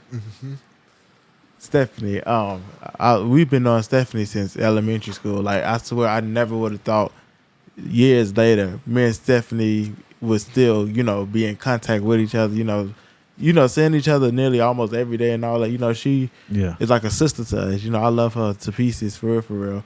You know, it's nuck if you buck with her, it's vice versa with us. So, you know, she, before me and my brother even established CNC Production, you know, we came up with that. She, like we mentioned before, we was already having parties and stuff. She would come to the parties, you know, by herself, you know. Mind you, we knew who she was, but we wasn't, you know, as close as we was still. So, you know, she came and supported us. We kept saying that she, you know, liked our parties and liked what we do and all that. So one day we just asked her, like, hey, you want to be a part of the team? Like, she said, yeah, she was for it, you know. Let me see. I remember, the thing is about her, I remember when she was on the team, we had a party. She still tried to pay to get in. I'm like, Stephanie, like, you don't got to pay to get in. It's you on the team now. You're a part of us. You feel me? Like, and she's real, like, she's loyal. She's been there since day one. Literally. She's still on the team? Yeah, hell yeah. Is that one of the chicks that took the clips with you at Explicit when we sat down in the section? No, those are my friends that I did that with. Oh, right. We had promoted Stephanie. We had gave her a captain position of our dance team. Because Stephanie not only like she loyal, but she's also a showstopper. Like you know what I'm saying. Like one thing I do, let me give a shout out to a few people who I fuck with. I fuck with Big Freedom when he got going on his movement. How he be having his dances on stage. Tootie, she's a fool. And what we try to do, we like dances that's like not just twerk, but we want something that's gonna like shock us. Like we want something different. We can get any bitch to twerk. We want to see somebody that's gonna come out and be different. Like we want to see a showstopper. Like, oh Lord, oh my God. And so that was Stephanie B. she was just like, you know what I'm saying? She would shock the crowd basically with the stuff she'd do. She'll be trying to get up on top of stuff, trying to climb up on top of. She tried to climb on top of our trailer that we had one time. Stephanie just gonna try to shock the crowd. That's why we like to hush. You know what I'm saying? Okay. Another promoter we want to talk about is Bree.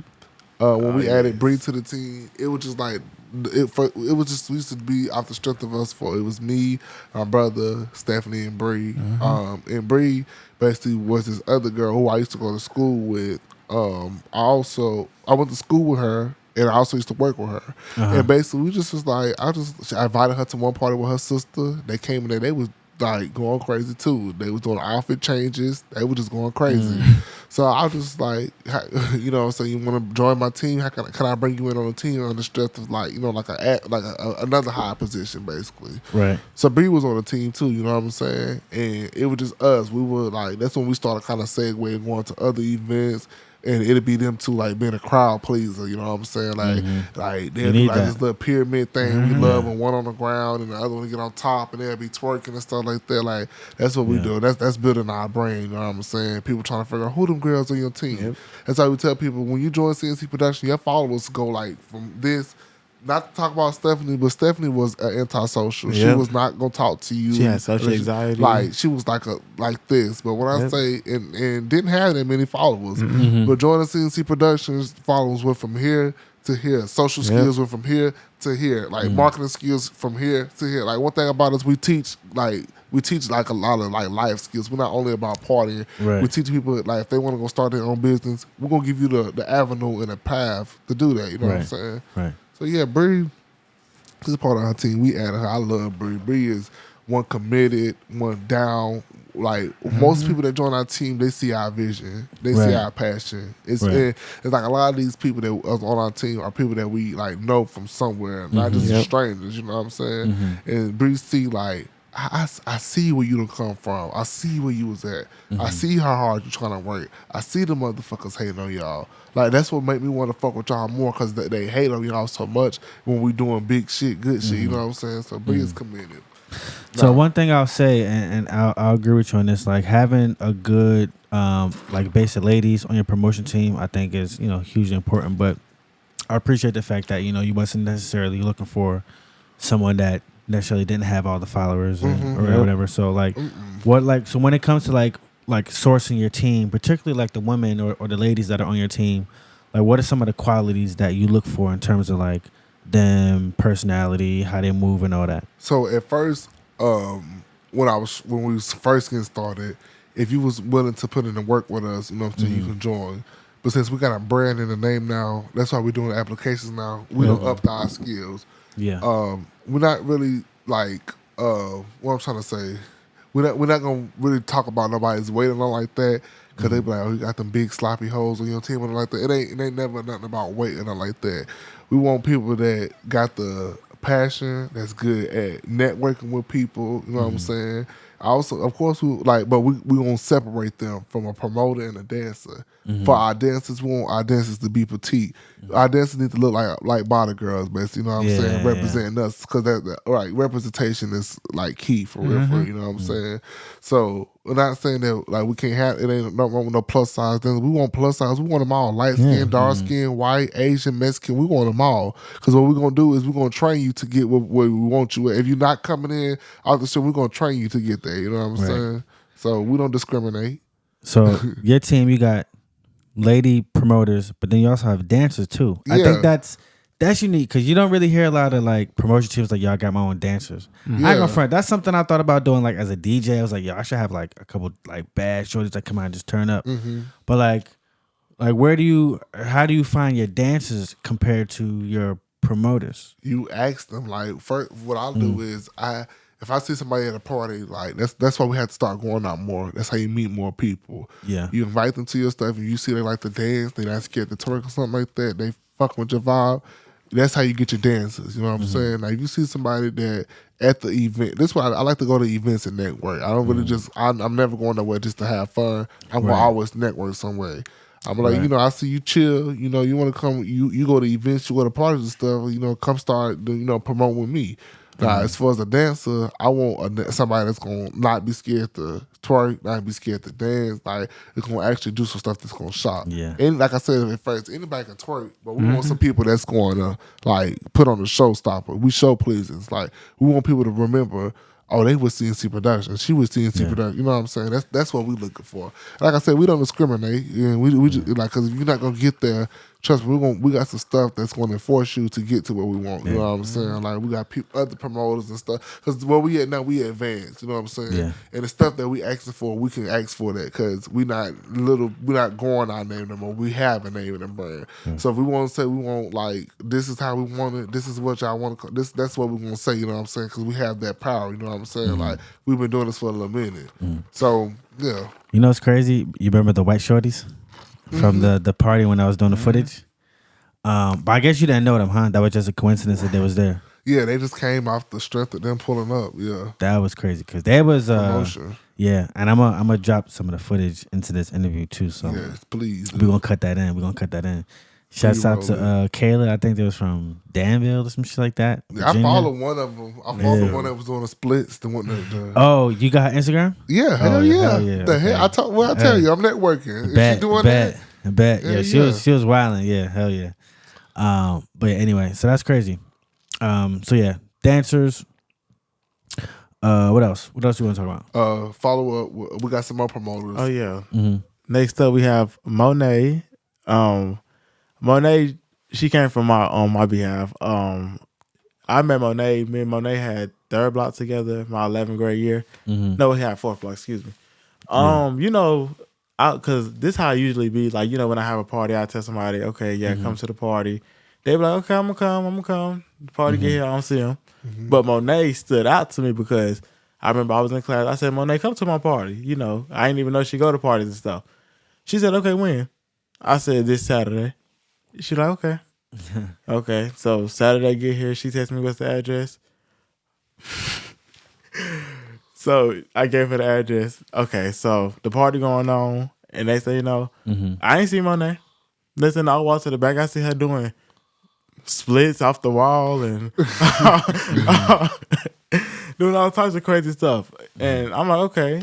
So Monet and Stephanie was just alike because they both was committed to CNC Productions before they were a part of CNC Productions. Right. Okay. So, you know, that's why Monet came along because she was, you know, committed and all that. And it's funny because she want her best friend on the team so bad, but we were like, she not 18 yet, you know. Trust me, November get here, we got something. We got a spot for her though. But yeah, I love Monet. Monet is actually our head co-captain of the dance team. You know what I'm saying? And Monet, she's just real committed. She's definitely like she's a plus size, but I love like one thing about me. You're gonna realize I love plus sizes. You know what I'm saying? Especially that's petite and got their stuff together. I love them. You know what I'm saying? Monet, she don't play. She hold it down. You know what I'm saying? We call her Miss Walk Down. That's how cause on the back of our jackets we got line names, and on the back of hers it says Miss Walk Down. You know what I'm saying? Just gonna run through a little bit. Special shout out to Dolores. She just joined the team this year. She's our assistant. She's like we call her Miss Stand on Business because she makes sure everything is going good. Like she makes sure we getting paid. She makes sure like nobody bad mouthing us. Whenever something going on, she's always like the glue. You know what I'm saying? Like if we need something, go get this for us. She'll go do it. You know what I'm saying? That's why we call her our assistant. Ken is our silent killer. We call him Mr. Steve in the night because he's our silent killer. Like that's one that y'all don't really notice, or you don't really pay attention to him, but he'll creep up on you. Know what I'm saying? Like it's an altercation we don't have. There ain't no Ken was in there. Ken don't creeped up on them. Like Ken is our silent killer for real. He was another committed one too. Yeah, he'll just be pulling up like off the strength. Like I fuck with y'all parties. Y'all parties different. I like it. Y'all just fuck with the strength of us. You know what I'm saying? So we gave him a position. You know what I'm saying? I want to talk about JQuan. JQuan he's not currently on CNC Productions right now, but he's like, one thing I can say about him, JQuan want to be on our team so bad. Yep. And the reason why we removed him off our team is because he told his girlfriend not to come to our parties because our parties be getting shot up and stuff. But the only reason why he was doing that is because I'm not trying to snitch on him, but the story is already out. He was only doing that because basically he wanted to pick up a shorty from one of the parties and he didn't want to get caught up. Shit. But it's just like you Slick bad mouthing our move. team and it's not making us look bad. So that kind of like made us not fuck with him then. But I just keep him on team and told him that he got to go get his shit together. You know, and one thing I can say, that boy has been like putting in the fucking work to show. Like I want to join. Like he don't join. Don't get me wrong. He don't join other teams, but it's like once you a CNC production, you CNC production for life. Yeah. Like we give you, it's like something about us that we give off on people that make them like they fuck with us. You know what I'm saying? Because we so real. We not fake. We keep it real. You know what I'm saying? He be telling us like, yeah, I don't join other teams. I'm not gonna lie, but y'all the ones that have treated me the realest. Y'all the first ones that ever gave me an opportunity. Right. Everybody be like kicking them to the side. Everybody be treating them like shit, but we the ones who like looked out for them. You know what I'm saying? And like I told you, it's the ones that they sleep on that be the ones that come and get you. You know what I'm saying? The underdogs always the ones that come out on top.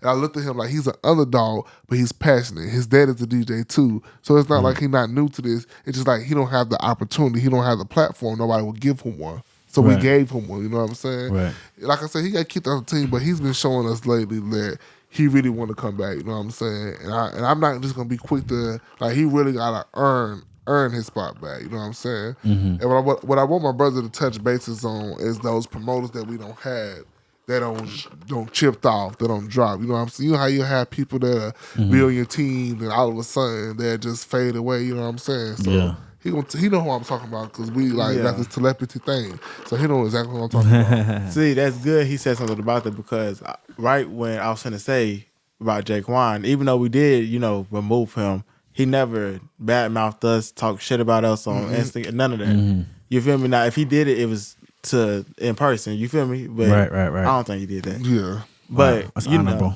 Right. So, another member we had on the team. No names. Yeah, no. Him on the other hand, he, was full of shit. He was a liar. All that, he was not he was not healthy for CNC production. Let me say that. So, we let him go and he started teaming up with the other people.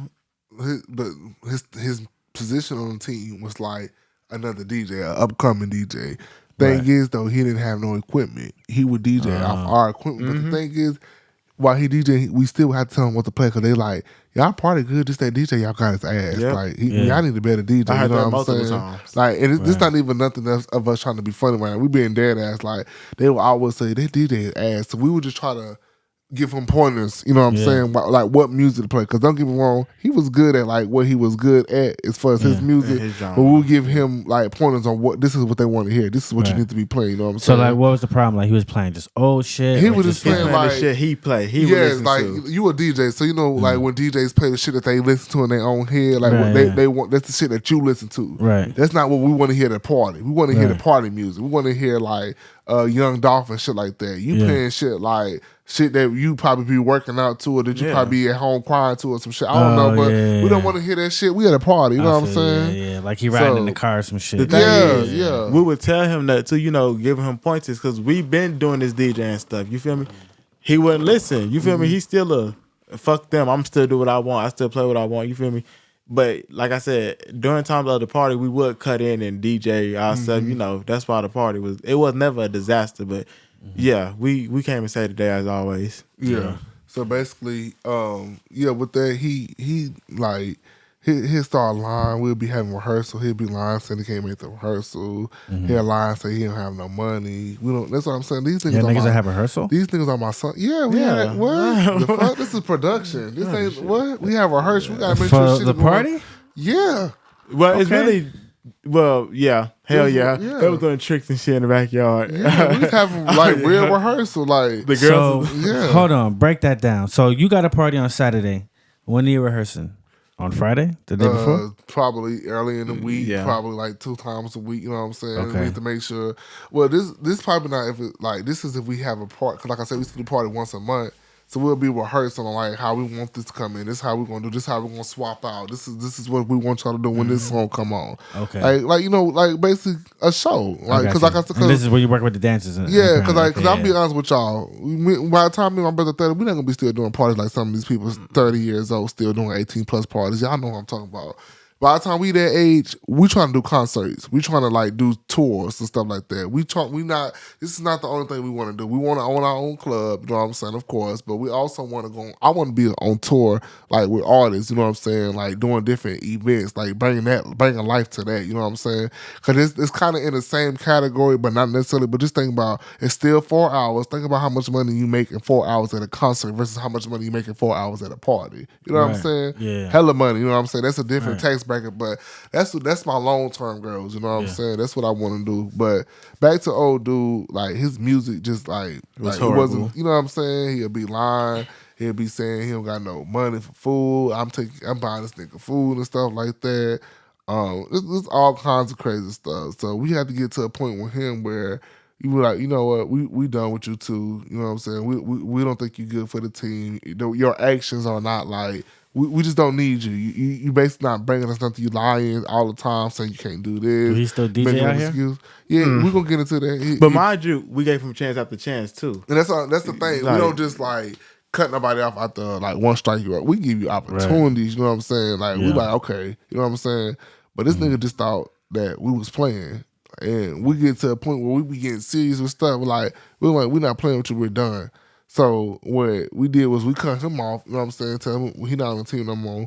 And what he did was we started hanging out with our ops. You know what I'm saying? Started DJing for them. And mind you, he used to be with us cussing these people out. Literally. And in group chats with us talking shit. Like posting on the story about them, talking all kinds of shit with us, with them, about them. But now you hanging out with them. Fake as hell. He a Gemini. Yeah. Gemini, yeah. Two-faced. Yeah, two-faced. I was going to say that too, but yeah.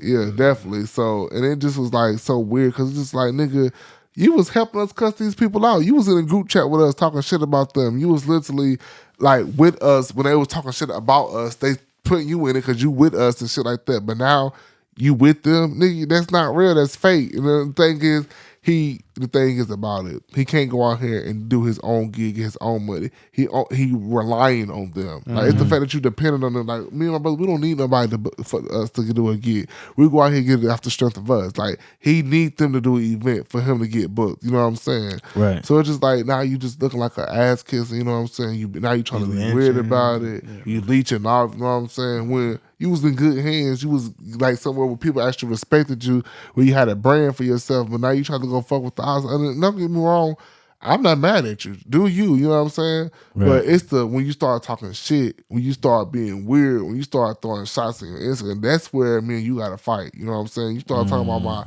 my dead people, that's when it goes from business to personal. My uncle taught me about that because it went from business to personal real quick when he started talking about like all kinds of shit that didn't even have nothing to do with it. You know what I'm saying? Okay. Swear out he put us on, swear out that he did all this shit for us. Nigga, you didn't do nothing but come and make our parties a disaster from what people were saying.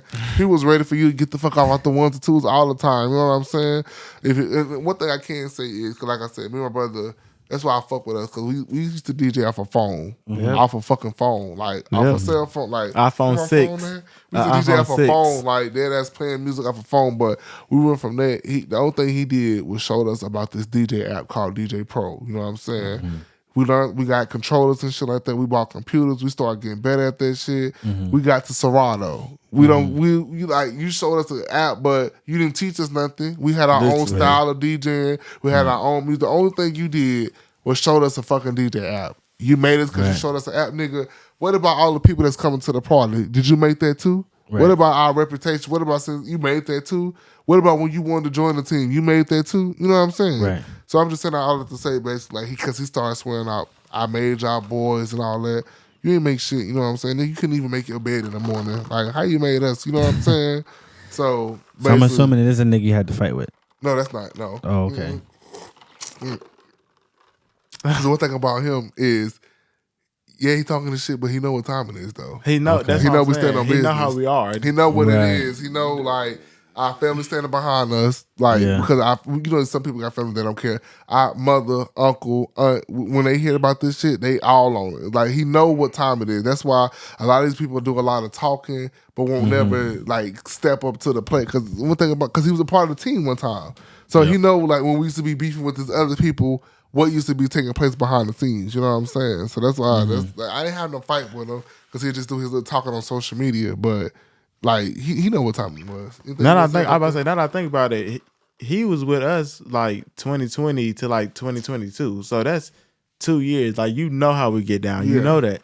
You know that. That's why we haven't seen him. None of that. He not gonna pop out. He not. Yeah. I ain't saying he's scared of nothing, but you know. I am. Shit. Yeah. He was talking all that shit, and like when I see him, I still need that to this day, basically. Because you talked about my dead brother, and when I see you, I need that for real, for real. Because that was just like I can see. Like I said, it goes from business to personal real quick. You know what I'm saying? Because if me and you arguing, that's okay. You know what I'm saying? But when you start bringing in people and all that shit, okay, now you got to see me. You know what I'm saying? And you hanging out with a nigga that was talking shit about you, like that's weird. Like that's weird to me. One thing I don't do, I don't go fuck with somebody. Like that's trauma bonds. What Jayla say on Baddie, that's trauma bond.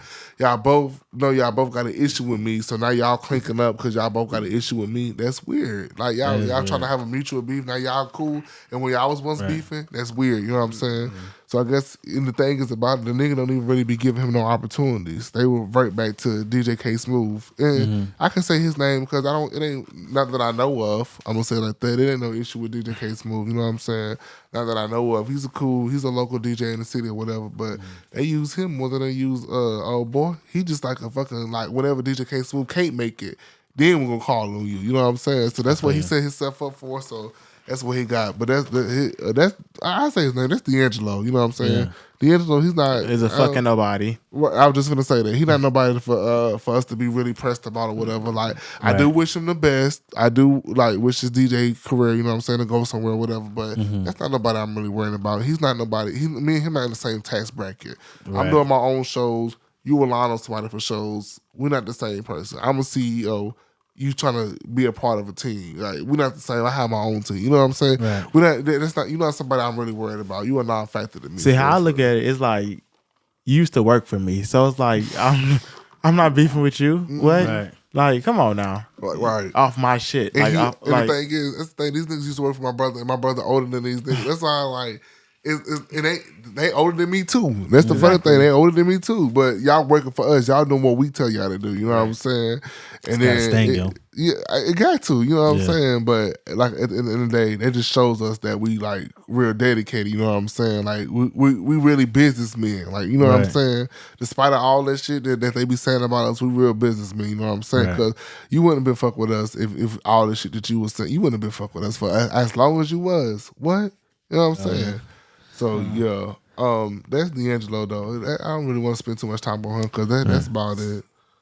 Is there any more promoters that you want to mention or whatever? Because we also like accept the new members right now. Homecoming season finna get ready to come up, so we saw that. We got applications and stuff going. We got people filling out applications, so we in the process of accepting new members. You know what I'm saying? One thing about us. When you join our team, you're not just working for us. We're a family. Y'all come to our house. These people meet our parents. We go out with these people, you know what I'm saying? Pay for their food, take care of them, make sure they straight, you know what I'm saying?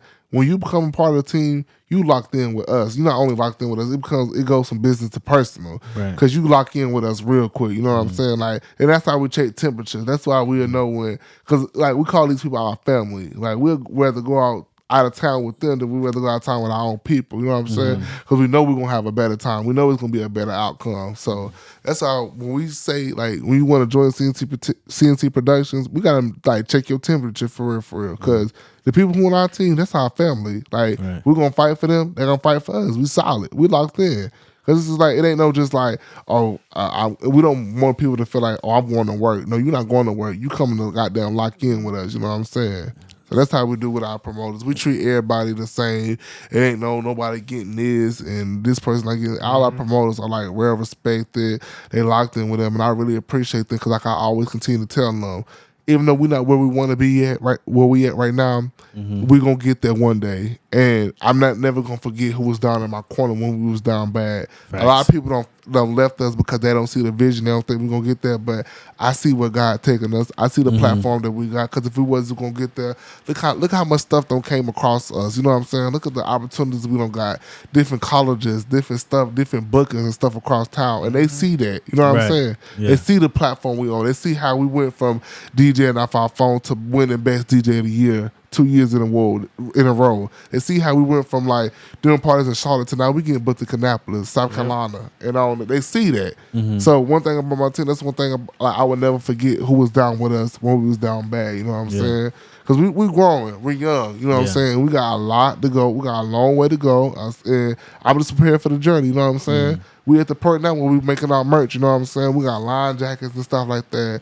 We got a graphic tee. We finna have leaded tees. You know what I'm saying? We got hoodies and all that. You know what I'm saying? And we're not gonna do nothing but continue to grow. Cause that's all we can do. You know what I'm saying?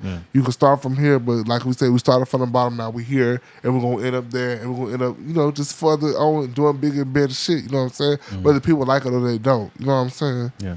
So what's the process like when you're applying? Obviously, you mentioned the application. Was there like an interview process? I'm pretty sure you got like a certain particular thing you do with dancers versus promoters. Yeah. So back in the days, we used to just like let people in, like talk to them, ask them what they check their temperature a little bit. But now, the way we moving forward, you're not gonna be able to get in, and a lot of people gonna turn around when they see they got to pay some dues to get in. But those dues are taking care of your jacket, your ID, your shirt, your shorts. Like we got CNC production dues that you gotta pay upon joining the team now. Cause this is just because what people used to try to do is join the team and get in parties for free. Now, when you pay these dues, they're just showing that you really commit. You're not here just for the parties. You here off the strength of, like, you see what we got going on, you fuck with what we got going on, and you want to be a part of what we got going on. And the dues not nothing like we're not taxing people. We just want to make sure like this is what's gonna be set in place. This money that y'all spending, like that jacket, they're gonna have one of those. They're gonna have a line jacket. They're gonna have a shirt. All that. You know what I'm saying? We're not really pressing the dues like you gotta pay it then and there, but it is gonna be required. You know what I'm saying? Right. But how we doing now is you fill out an application. We do an interview. We even make people that's a part of the team already reapply because nobody's spot is like solidified. Like you can get your spot can be taken like that. If we feel like we don't fuck with you or you doing some conniving stuff, you will be gone about a quick of a heartbeat. And that's just straight like that. And that's another thing because people get too comfortable too. They get too comfortable with their position or with their spot. Feel like, oh, I don't got to do this. I don't got to do that. You know, don't take our kindness for weakness. That's what that is. You feel me? And that's what a lot of people try to do. But we Capricorns, we gonna say how it is. Right. My mama named Walia. So one thing about my mother, she don't sugarcoat it. She don't care how big you is, nigga, boy, girl, none of that. She gonna tell you how she feel and she gonna say it. And that definitely don't rub off on both of us. You know what I'm saying? For that. So Yep. Shit, I forgot what I was about to fucking ask you. All right, so how about you want to talk about the shit that happened with old boy? yeah, we can get into that now. Well, how we said everything. Well, before we get into that, I want to say I appreciate all my promoters, y'all. I appreciate everybody that's loyal with me, everybody that's been like solid since day one. Y'all know how far we done came. Y'all know where we gotta go. Y'all know where we finna go. You know what I'm saying? And if you don't, you gonna see it real soon. Like, we don't continue to do this for no reason. We not coming this far for no reason. Like, I promise y'all, it's a plan that God has in store for us. So I appreciate all my promoters. I appreciate all my fans. I appreciate everybody that's committed to me. I even appreciate my haters because y'all have to watch what we're doing so y'all can have something to hate on.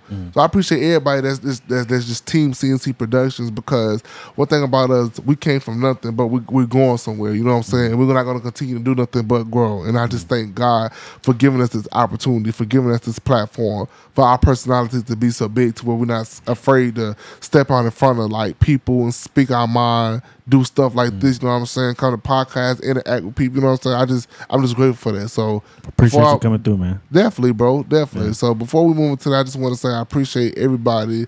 I'm grateful for my parents. Thank y'all for everything that y'all continue to do for us, for helping us, for, you know what I'm saying, being supportive parents. You know what I'm saying? Like helping us through the situation. Some people, parents don't give a fuck about what they out here doing, but our parents care. You know what I'm saying? My mama be up late night cooking for some of the events. You know what I'm saying? So so we're grateful. Oh, yeah. We're grateful to have, like, you know Appreciate what I'm saying? you, mama. Definitely. Thank you. Yeah, Special shout out to mama. Hell yeah. I love my mama. That's my heart. That's my the definition. Her right there is like, you know. That's where we get all this Mama shit gotta get an air from. horn. Like, to mom. work hard, play hard. Do a air horn for my dad too. The fuck? Oh yeah. Queen City Star Child. Shout out to Queen City. Special shout out to Queen City Star Child. Yeah, that's my dad. My dad. I say that's what we got. Our like DJing. Not being afraid to speak to people. Yeah, DJing too. Like out here networking with people. You know what I'm saying? Like my dad, not afraid to like. Oh, don't know. You know one thing about my dad. I say he was a celebrity in Queen City because. Everywhere we go, Star Child, you still DJing? Star Child, what's going on? Like, my dad was locally known. I want to take what my dad had and make it big. I want to be known, like, not only locally, but in other cities and stuff. You know what I'm saying? I want to, because out of my siblings, which is 9 of us in total, me and my brother the only one that's continuing my dad's legacy with the DJing and stuff. So we wanted to make it big. We got to go big and go home. You know what I'm saying? Like my dad's side of the family. You know what I'm saying? Not like discredit them or not like that, but they all doing good. You know what I'm saying? They got their own business and stuff like that. We gotta show them that like we on that same level. We on the same platform as y'all too. You know what I'm saying? Y'all probably have daycares and stuff, but y'all doing it different. But we also got our own business. We doing something too, and we gonna continue my dad's legacy, whether they like it or not. And that's with anybody. You know what I'm saying? So special shout out to my dad too, but special shout out to both of my parents for being there for us, being supportive. And we had like I'm not gonna touch base on this a lot, but since we had a 2-parent household. A lot of our cousins and stuff didn't. We the only one that grew up with a 2-parent household. So we had like dealt with a lot of stuff within our family, with such as like hate. You know what I'm saying? Like we dealt with family issues because they like, oh, they got their mom and they dad and their family. They good. You know what I'm saying? Which that's not true. Just because we're our mom and our dad, we struggle too. Everybody got to struggle. You know what I'm saying? Everybody go through something. So, but they looked at it as like, oh, they got their mama, they dead, they good. You know what I'm saying? But in which we was, don't get me wrong, thank God for my parents, but they worked hard. They worked hard for what we got. It ain't no like, oh, they good, they got their mama. No, my mama and my dad, they bust their ass off. It was time when my dad didn't even want to take us places because he was so tired from work. You know what I'm saying? Like, when I say when we get our hard work and the strength from as our parents, they will work their ass off. And I feel like I just owe them. I feel like I owe them like everything I can. Like I feel like I owe my mom like just everything because they just work so hard. They bust their ass off for us. You know what I'm saying? Like they do everything for us. And I just feel like I owe them. Like that's why I know when I make it to the top, all the money, everything I get is going back to them. Like I want to buy my mom a house. I want, and my dad always talk about like this RV truck he want. I be hearing what they be saying. I just keep it in my mind. And my dad want like a truck, like a RV type, and I'm gonna buy him that. I'm gonna give my dad a truck, and I'm gonna give my mom a house. And I promise you can mark my words. Like I don't know how long it's gonna take, but we're gonna come back to this podcast from when I said this, and my dad gonna have that RV, and my mom gonna have that house, and you can mark my words. See me, I just bought a materialistic shit, so the jury and shit, right? So that actually reminds me, man. So I kind of remember my question. So legacy, right? Like as you guys kind of grow this company, how do you guys figure out how you want to like, I guess, find maybe like a successor or move forward? Because you mentioned like you don't want to be doing parties forever. You want to get into the concerts and everything. So have you identified maybe somebody in your crew that you think could really step up and be like a top lieutenant? Or is it something that, you know, you could see yourself much more like your father, kind of carry this into your adulthood and maybe like pass it off to your offspring or whatever? So definitely I want to create a legacy for what's to come after me. You know what I'm saying? And I've already been breaking chains because I'm the first in my family to go to college. You know what I'm saying? I'm breaking family curses. You know what I'm saying? I'm going to college. I'm doing different things that my family probably ain't thinking about. Well, some people in my family have on my dad's side, of course, but it's a limited amount of us on my mom's side who went to college. And I'm the first son of my grandkids to go to college. You know what I'm saying? Okay. So with that being said, like I definitely want to continue a legacy for real for those to come like after me, like, oh look, Uncle Chop went to college and he got this going on, he got this business going on. You know what I'm saying? Because one thing I don't want to do is I don't want to work for the white man in my whole life. You know what I'm saying? I want my own thing. You know what I'm saying? And I also want to provide jobs for my family. Facts. Like I want my aunt to be like, you can come work in my club. You can be a bar. You can be the. You know, I want to provide jobs for my family. You know what I'm saying? Like I said, this right here, this is the start. But what I really got in my mind, like what I really vision, is so much way bigger than this. You know what I'm saying? Like I plan on providing jobs for my family. I plan on giving like opportunities for my family to get out of our situations. We deserve better. You know what I'm saying? But it's just like. None of us like take the opportunity to go out and do the extra thing that we need to do. But I'm gonna be the one that's gonna break the curse. I'm gonna be the one. Well, we gonna be the one. I'm gonna say that's y'all. gonna, you know what I'm saying? We're gonna be the one that's gonna like get our name, get our family name out there. Like you know what I'm saying? Our family always tell us they so proud of us because I love that. we're doing different things. You know what I'm saying? We're not just being like family, you know what I'm saying? Regular people, we stepping out our comfort zone. We getting network, we getting built in and plugged in with more people. You know what I'm saying? So. Definitely. So I definitely want to, like, you know what I'm saying, build up a legacy for the people that, for my, like, you know what I'm saying, the generations that come after me and stuff like that. Like, our family name needs to be bigger, you know what I'm saying? Right. And I'm going to just throw this in there. It's a little crazy. But we related to James Brown. It's funny because originally our last name was not Burton. Our last name was Brown, but we was married into the Burtons. No way. That's crazy. Yeah. We got family that's in Augusta, Georgia, Atlanta, and all that. We don't really... like know them, but we have family down there. Looking at our family tree, it's my grandma Ruby, but I believe her mother was a Brown. You know what I'm saying? And they was married to James Brown, so we related to him. You know what I'm saying? A lot of people ain't gonna know that. A lot of people probably ain't gonna believe that, but we really is though. You know what I'm saying? And we want to like build off that legacy. You know what I'm saying? Like James Brown was an entertainer. You know what I'm saying? And we like for our generation, for what's now. We want to build something for that. You know what I'm saying? Like, I don't want to be closed down. I want to be popular. I want to be famous. I want to be, like, doing interviews, doing big podcasts and big rooms with big people. You know what I'm saying? And I feel like the platform that we on, what we doing now, we're on the right path. You know what I'm saying? Definitely. It's going to take time, but I'm patient. You know what I'm saying? God has taught me patience. So I definitely feel like we're on the right path. So, yeah, definitely. So what other cities do y'all want to sort of get into and conquer? Atlanta. Yeah, we want to. Well, I want a club in Charlotte, and I want a franchise. I believe we're going to franchise it off in Atlanta. You know what I'm saying? Okay. Like I don't know. I hadn't thought of a club name yet, but when we come up with something, we're gonna start off in Charlotte, of course, but franchise it off in Atlanta, of course. Like, because we know the party scenery up there is just like off the hook. It is. Black people support each other instead of hating on each other. You know what I'm saying? Up there and.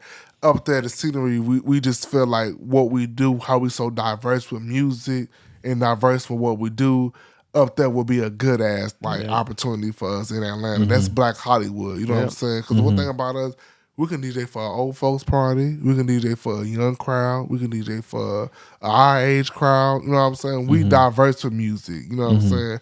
We start off with old school, but that just like... That's where all the things are being sampled from and stuff anyway. You know what I'm saying? So that's what you need for real. So, facts. So yeah, I definitely feel like what we got and what we bring, the people in Atlanta will love us. And I also want to go to NOLA. Like we got to go to all that goddamn house music we be playing. They would love us down there. They'd be like, oh shit. I heard y'all going in last time I was there with the bounce music. Yeah, definitely. We always like that's our niche. We always do that. Like, you know what I'm saying? I'm the first NOLA bounce song I guess I started playing was Freestyle. No, it was Horny by Superbad. You know what I'm saying? I put that on a flyer. The next thing you know, I just started hearing that song everywhere. Like, when I say everywhere, I'm like, damn, so we don't start introducing people to Superbad. You know what I'm saying? Like we just found Superbad out the strength. And mark my words, we're going to book her. Like, we just going to book Superbad. That's the New Orleans artist. They be making hella bounce music, and it's so good.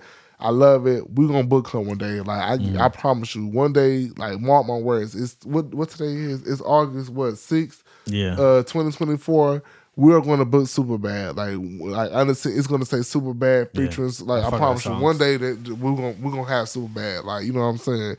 But yeah, it's just like we have to realize that's our niche. Our niche is we play New Orleans bounce music. They love it. Ass shaking, ass You know what I'm throwing. saying? It's a hell of that. But like I said, when we go to the other parties, you don't see none of that. Right. So they love that. You know what I'm saying? That's our niche. And we just have to realize that's what we're going to stick to. And then I want to start, like, we kind of start capitalizing off there, like nothing but ass parties. You know what I'm saying? Like, shit like that. That's kind of how we started capitalizing off that. You know what I'm saying? But yeah. So let me get your perspective on the niche, right? Because I like the fact that y'all try to stress people really getting out there and like really dance and have a good time, because you made the comment earlier about, you know, a lot of people just like standing up, hugging on the wall. And a lot of people complain about like the section culture, the bottle culture, people just really in there looking cute on their phone, kind of like sitting around. So like maybe like just expound upon that a little bit more. Like what's your whole philosophy like when you're throwing your parties? Like really going against the grain and setting up your crowd to kind of have that energy. So basically what I want to do is you want to do your research, you know what I'm saying? I like to do stuff like watch Bar Rescue. I like to go to other events and seeing like what they do to get a crowd interacting, you know what I'm saying? What I like to do is take notes on what to do and what not to do. You know what I'm saying? You gotta know what's not to do. You know what I'm saying? And what I like to do is I like to interact. And like I said, whenever we do, I like to do something that's different. You know what I'm saying? One thing about us, everything about us is different. Our music taste is different. The style of the flyers that I be seeing repetitive flyers. Like our flyers are different. We try to do different things. Like we just try to be different. You know what I'm saying? Being different, it can be a risk because it's just like it's something new, but it also can be a good risk because it's like it's a good new. You know what I'm saying? Right. So I feel like what we try to do is to build our crowd up to that, like showing like recap footage or basically like this is what to expect when you come to us. You know what I'm saying? I use definitely Instagram. That's my number one marketing tool. Like I post all kinds of stuff. I'm trying to get into doing skits and stuff. I be real busy, but I'm gonna start getting back into like content and stuff like that because that's how I see that's the new trend nowadays. You know what I'm saying? Fuck with TikTok.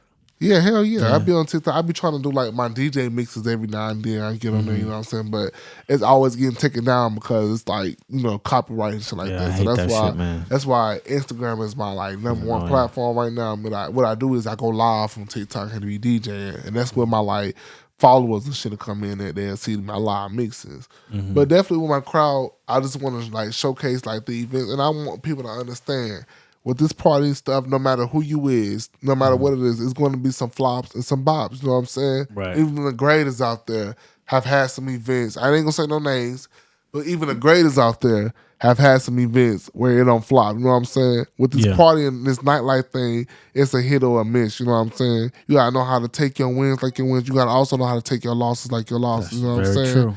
You gotta know how to take it in this industry because every party ain't gonna be like the next one. You know what I'm saying? Yeah. But it's just the strength of your name, the fact that you can get these people out here. That's what matters. You know what I'm saying? Your reputation is what matters. You know what I'm saying? Facts. So that's just for anybody that's watching this for the future. Anybody that's watching this that's interested in being a DJ, interested in the party promotion. Like your reputation is what matters, you know what I'm saying? Every party ain't gonna be like the last one. Some parties are gonna flop, some parties are gonna do better than the last, and that's just the game, you know what I'm saying? And you don't get upset, but one thing I will say is watch out for opportunists, watch out for people who just want to use you, you know what I'm saying? Watch out for janky people, for scamming people, watch out for all this stuff. Cause this one thing about this career, this party and DJing thing, is cutthroat. It's real cutthroat. You gotta be straight up. Let people know you're not playing. People will get off on you. People will like try to like get like say this thing, this price is one thing. The next thing you know, it ain't really that much how they paying. It's career. This platform is real cutthroat. You gotta have a solid team that's gonna be that can back you up. You know what I'm saying? This is real cutthroat platform. Like I really can say that. You gotta know how to stand up business. That's why I give it back to my mom. Give a special shout out to her because that's why I feel like I learned how to stand on business from. My mom don't care who you is. Gonna tell you how it is. Tell you how she feel. No matter where she at. No matter what time it is. It could be early in the morning. She'll cut you out. You know what I'm saying? And I have to realize that's a good thing. It could be good and bad, but that's a good thing because one thing about it, she's not scared of nobody. If something ain't right, she's gonna tell you how he feels. A lot of these people go around feeling some type of ways, but keeping their mouth closed. A closed mouth don't get fed. And that's one thing I think about. I appreciate my mom because she tell us if something ain't right, speak our mind. Speak Right. how you feel. You know what I'm saying? Don't hold it in, because holding it in ain't doing nothing but causing more trauma and more stress on you. So Gotcha. definitely shout out to my mama again. Just want to give you guys a heads up. This camera's about to run out of time, so we don't got to stop. We can keep on recording. Okay. Because a lot of my interviews, we can run out of camera time, and then I just turn my logo up. We just keep the audio on there. So just want to give you a heads up, just so you know. So let's segue into Yep. the ops and stuff. So back to B. So B pulled up to our first party. By the way, y'all, we switching gears just so the audience can understand what's going on. Special shout out to our family, supporters, and all that, promoters, all that. So we segue into B. B came to our event. Mind you, we never been to event. He pulled up to our event that we was doing at the cafeteria with my Aunt Jackie, and he basically was like, "Yeah, my name is so and so. Come to I. Well, he owned a venue.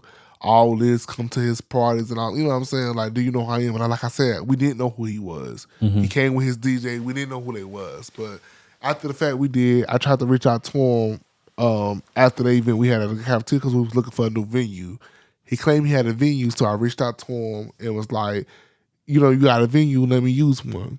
He would be ignoring me. I get on a live. He ignored me on a live. All kinds of, he just be ignoring me. So I was just like, I'm not going to kiss nobody's ass. I ain't going to follow nobody to try to get a spot. I go on my own spot. That's what I was telling you about the dance studio we got off Sugar Creek.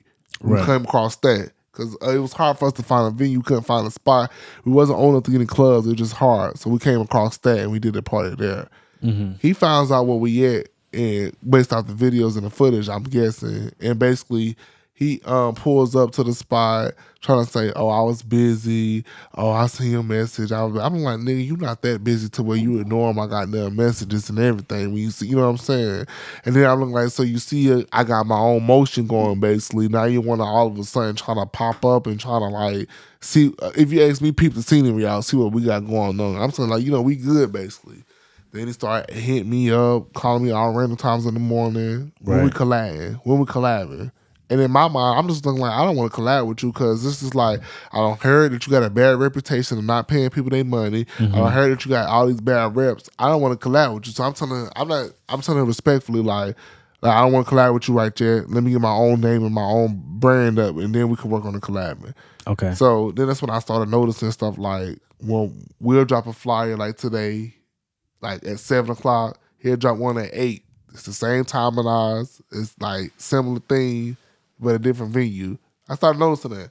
I'm thinking it's a coincidence. I ain't thinking nothing of it. Hit him up. He's saying, "Oh, nah, bro, it ain't nothing like that. I just got something going on. It is two great minds thinking like all that BS." You know what I'm saying? And to come to find out in reality, telling people not to fuck with our events. He trying to do that stuff on purpose. He was calling the venues that we was doing our events at, telling them not to let us do our parties there. We got a bad reputation. I think the camera just went dead. Yeah. Telling them that we got a bad reputation on all kinds of stuff. You know what I'm saying? I'm just looking like, damn, that's crazy. You know what I'm saying? Like all this because basically we didn't want to do an event with you. So basically that's where the tension started coming in there. Because when I start finding out, now I'm calling you out, I'm checking you.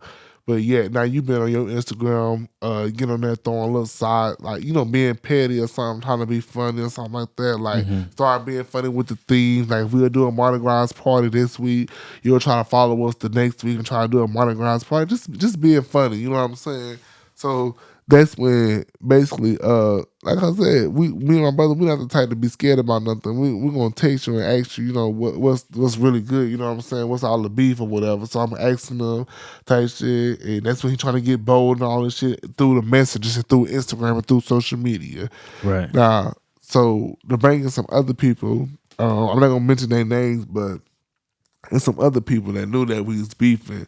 But they had come to our party. And you ask me, now that I think about it, they was coming to our party only to like peep out the scenery and see what was going on, to report back to the headmaster. You know what I'm saying? Because the dude was their head slave. Not the headmaster. Oh, yeah, that shit. was headmaster if you ask me. And they was just the little slaves and did what they told them to do. Right. They'd be asking us to guest host our events and all this stuff, like I said.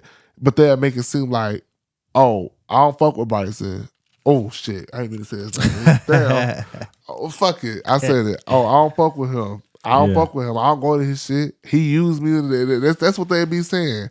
I don't mess with him. You know what I'm saying? You want to pick up where I'm at or okay? Well, that be saying basically like I don't mess with Bryson. I don't go to his events. I don't fuck with him. But all they was reality doing was just saying that so they can like play both sides and come see what we was doing. But I tell people, I didn't care if they did fuck with him or fuck with us. Just don't be on that. Don't pick a side. Don't like act like you fuck with us and fuck with him. Don't do that. Like if you fuck with both of us, fuck with both of us. I understand because we both making money. Because there'll be times that we'll do parts that he won't. There'll be times that he'll do parts that while you know what I'm saying while we not doing nothing. So it ain't that you got to pick a side. It's just like don't be on that weird shit. Act like you fuck with us, and then in reality you don't.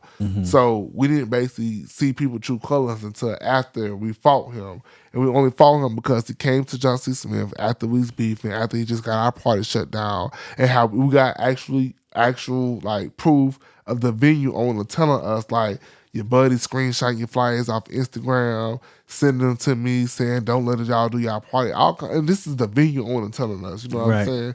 Telling us who it is. What a slimy nigga, yo. Yeah, this is weird. But my thing is, you telling all these people your party lit and shit and all this, but why are you going out your way to get our shit shut down if your party and shit lit as us? You know what I'm saying? So basically, he was doing shit like that, calling the police, putting a bad reputation out there about us. You know what I'm saying? And we didn't know who was like who was playing both sides until, like I said, after.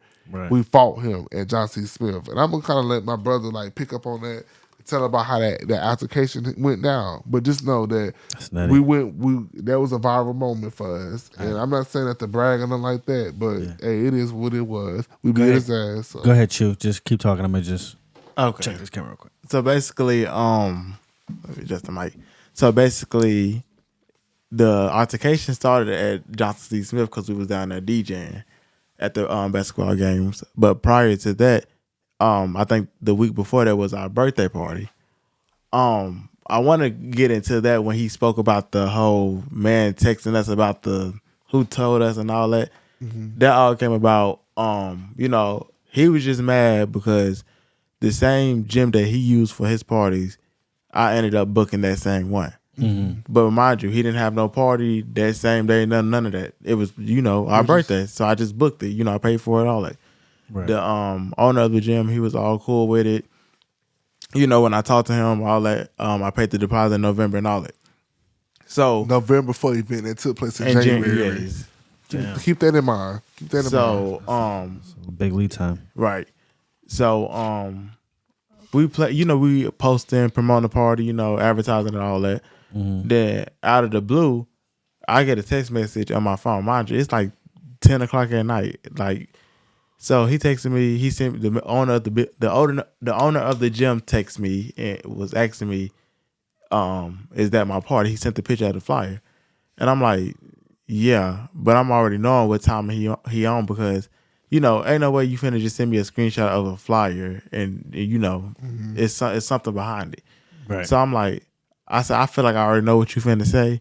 I said, since he already said his name, Bryson fat ass do not like us, and it's out of jealousy, and that's what it is. I said, he's just mad because I booked the same gym that he's using. Right. The man know I was not lying because the man knew who he knew I knew who sent it. He was trying to make it seem like somebody, but we look like you ain't gotta even sugarcoat it, boss man. We already know who that somebody is because that somebody has already did this before. So, and remind you, like I said, in November I did everything in advance for the party. Booked everything.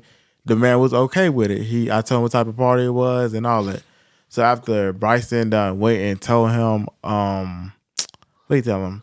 Don't let them drink. Yeah, people get shot and shit like that. All kinds of crazy shit. Made up. You know what I'm saying? It just was just like, what the fuck? Like I thought you said our parties and shit lame. You doing everything in your will and power to get it shut down, though, ain't you? You know what I'm saying? Hitting niggas, man. So that's when the man he had was like, that's when I could tell his energy shifted. Like. I ain't fucking with it no more. Like, I ain't gonna let you do this party here. Because that's when he trying to charge me $1,200 for security and all that. He wasn't gonna let me bring my own security, none of that.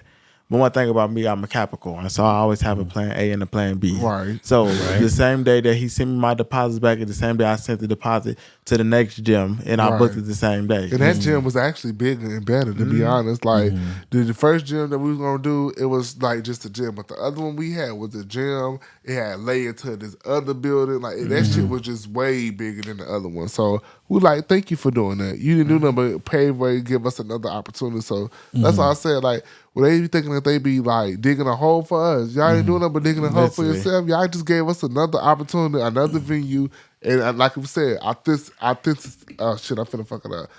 Basically being real, whatever, genuine. Yes, that's what I'm trying to say. Basically, like nigga, we go to spots that's not known like that and blow it up. That spot that we was trying to do to was already known, so it already would have been like, you know what I'm saying. So that, you know what I'm saying, we keep it real, basically. So keep going. So yeah, basically, long story short, me and the man was talking, and I skipped past that. So basically, yeah, we done had the party and all that. So the next week, literally, we had to go DJ at Smith for the basketball game. And just so happened, you know, he walks in there. Mind you, I already know what the fuck you just did. You just tried to get my party canceled and line on my name and all that. So you know I already don't like you. Right. So he was with some boy. I don't know the boy or whatnot. I ain't gonna, focus on that. He just gave setup vibes because the dude that he was with already came by us and spoke to us. So when this fat, funky fuck come in here, you try to come back over here and speak to us again and try to act like you're trying to ask about promotion, but he right here beside you trying to really like record us like on some shit like this, like trying to be slick. Oh, bitch, you trying to be funny. So you trying to be on some weird shit. So we finna give you what you asked for and trying to press us and shit like that. You know what I'm saying? So pick up. So basically the boy, not Bryson, but the boy Bryson was with his friend, walked up to my brother, on some funny shit. And I'm like, I'm not good. Because one thing, I don't play by my siblings. I don't. So you're not about to play in my brother's face. Because I see like the look in my brother's face, like, you don't do that. Do not do that. So I'm like, okay. Because it was giving setup, like you said. Because the dude spoke to me prior already. But when fat fuck come in, you trying to come back towards me again and try to dap me up with him beside me when you know the beef. Because the reason why he know we was beefing because fat fuck tried to go text him and act like it was me texting him or whatever. Right. I said, bro, I don't even know you. Why the fuck would I be, texting you about some money or something? I don't know you. I said, do you know this fat fuck or fat fuck or whatever? He was like, yeah, I know him. I said, okay, so that's the person. That's who that is. He trying to text you and act like it's me, but really it was him texting him. You know what I'm saying? So, that's how me and him became like cool. That's how I know him type shit. Because he trying to like act like it was me texting him when in reality it was him. You know what I'm saying? This weird. Like, hella weird shit. You know what I'm saying? It's just a lot of weird shit that we did that this nigga need to be exposed for today type shit. And like, yeah, that's what it was. Fat fuck. So, yeah, keep going. Okay, so basically, I seen that they was over there Nick picking with my brother. So my blood is boiling. Like, I'm like I can't fuck that. I ain't care what we was. I ain't give a fuck about about to go to jail and none of that. I'm like, okay. I looked for a second, to see, like, try to, comprehend everything that was going on, So I'm like, okay. So that's, I see his fat ass pull out his phone and started recording me. So I'm like, okay. So this kind of games we playing tonight. I said, okay. So I said, Chop, I'm finna beat his ass. Chop all for it. I was taking my watch and shit off because I just knew, like, he had this one coming. He had this one coming for a long, because this boy been fucking with us for a long time. Then he get on Instagram because he got more followers. Us trying to make it seem like we hate on him or we jealous of him. This boy had he had an ass whooping coming for him for a long time. I promise you, a long time. And I feel like he knew that too. You know what I'm saying? Like type shit. So my brother goddamn put his phone and shit down. You popped off first. All you heard was. That's exactly how that punch out, just like this. Like that's all you heard to his face.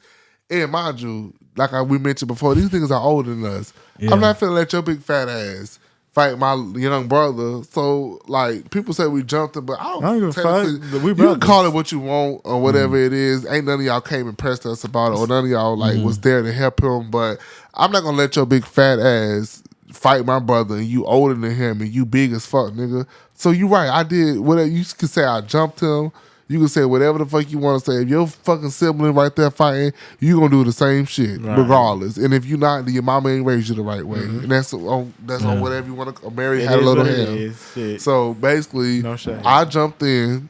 Even though my brother was already doing what he had to do, I jumped in off the strength of Bryson. I don't like you either. You're not finna fight my motherfucking brother while I'm standing right here. I don't give a fuck. I don't care if it was a fair fight and my brother was winning. Bryson, I don't like you either, nigga. Like all the shit. Like you was not only talking about him. You was talking about us. You was talking about our house. Talking about pulling up on us, posting our address online. You was talking big shit for a minute. Much, yeah. So you need that, and he got that. And he got his ass whooped up and down John C. Smith. And I posted it. That shit was going viral. That shit was like this. So you got some footage from me, right? Yeah, hell yeah. I can send that footage to you. Hell yeah. Please put that shit in there when we whooped his ass. Please do that. Because people probably...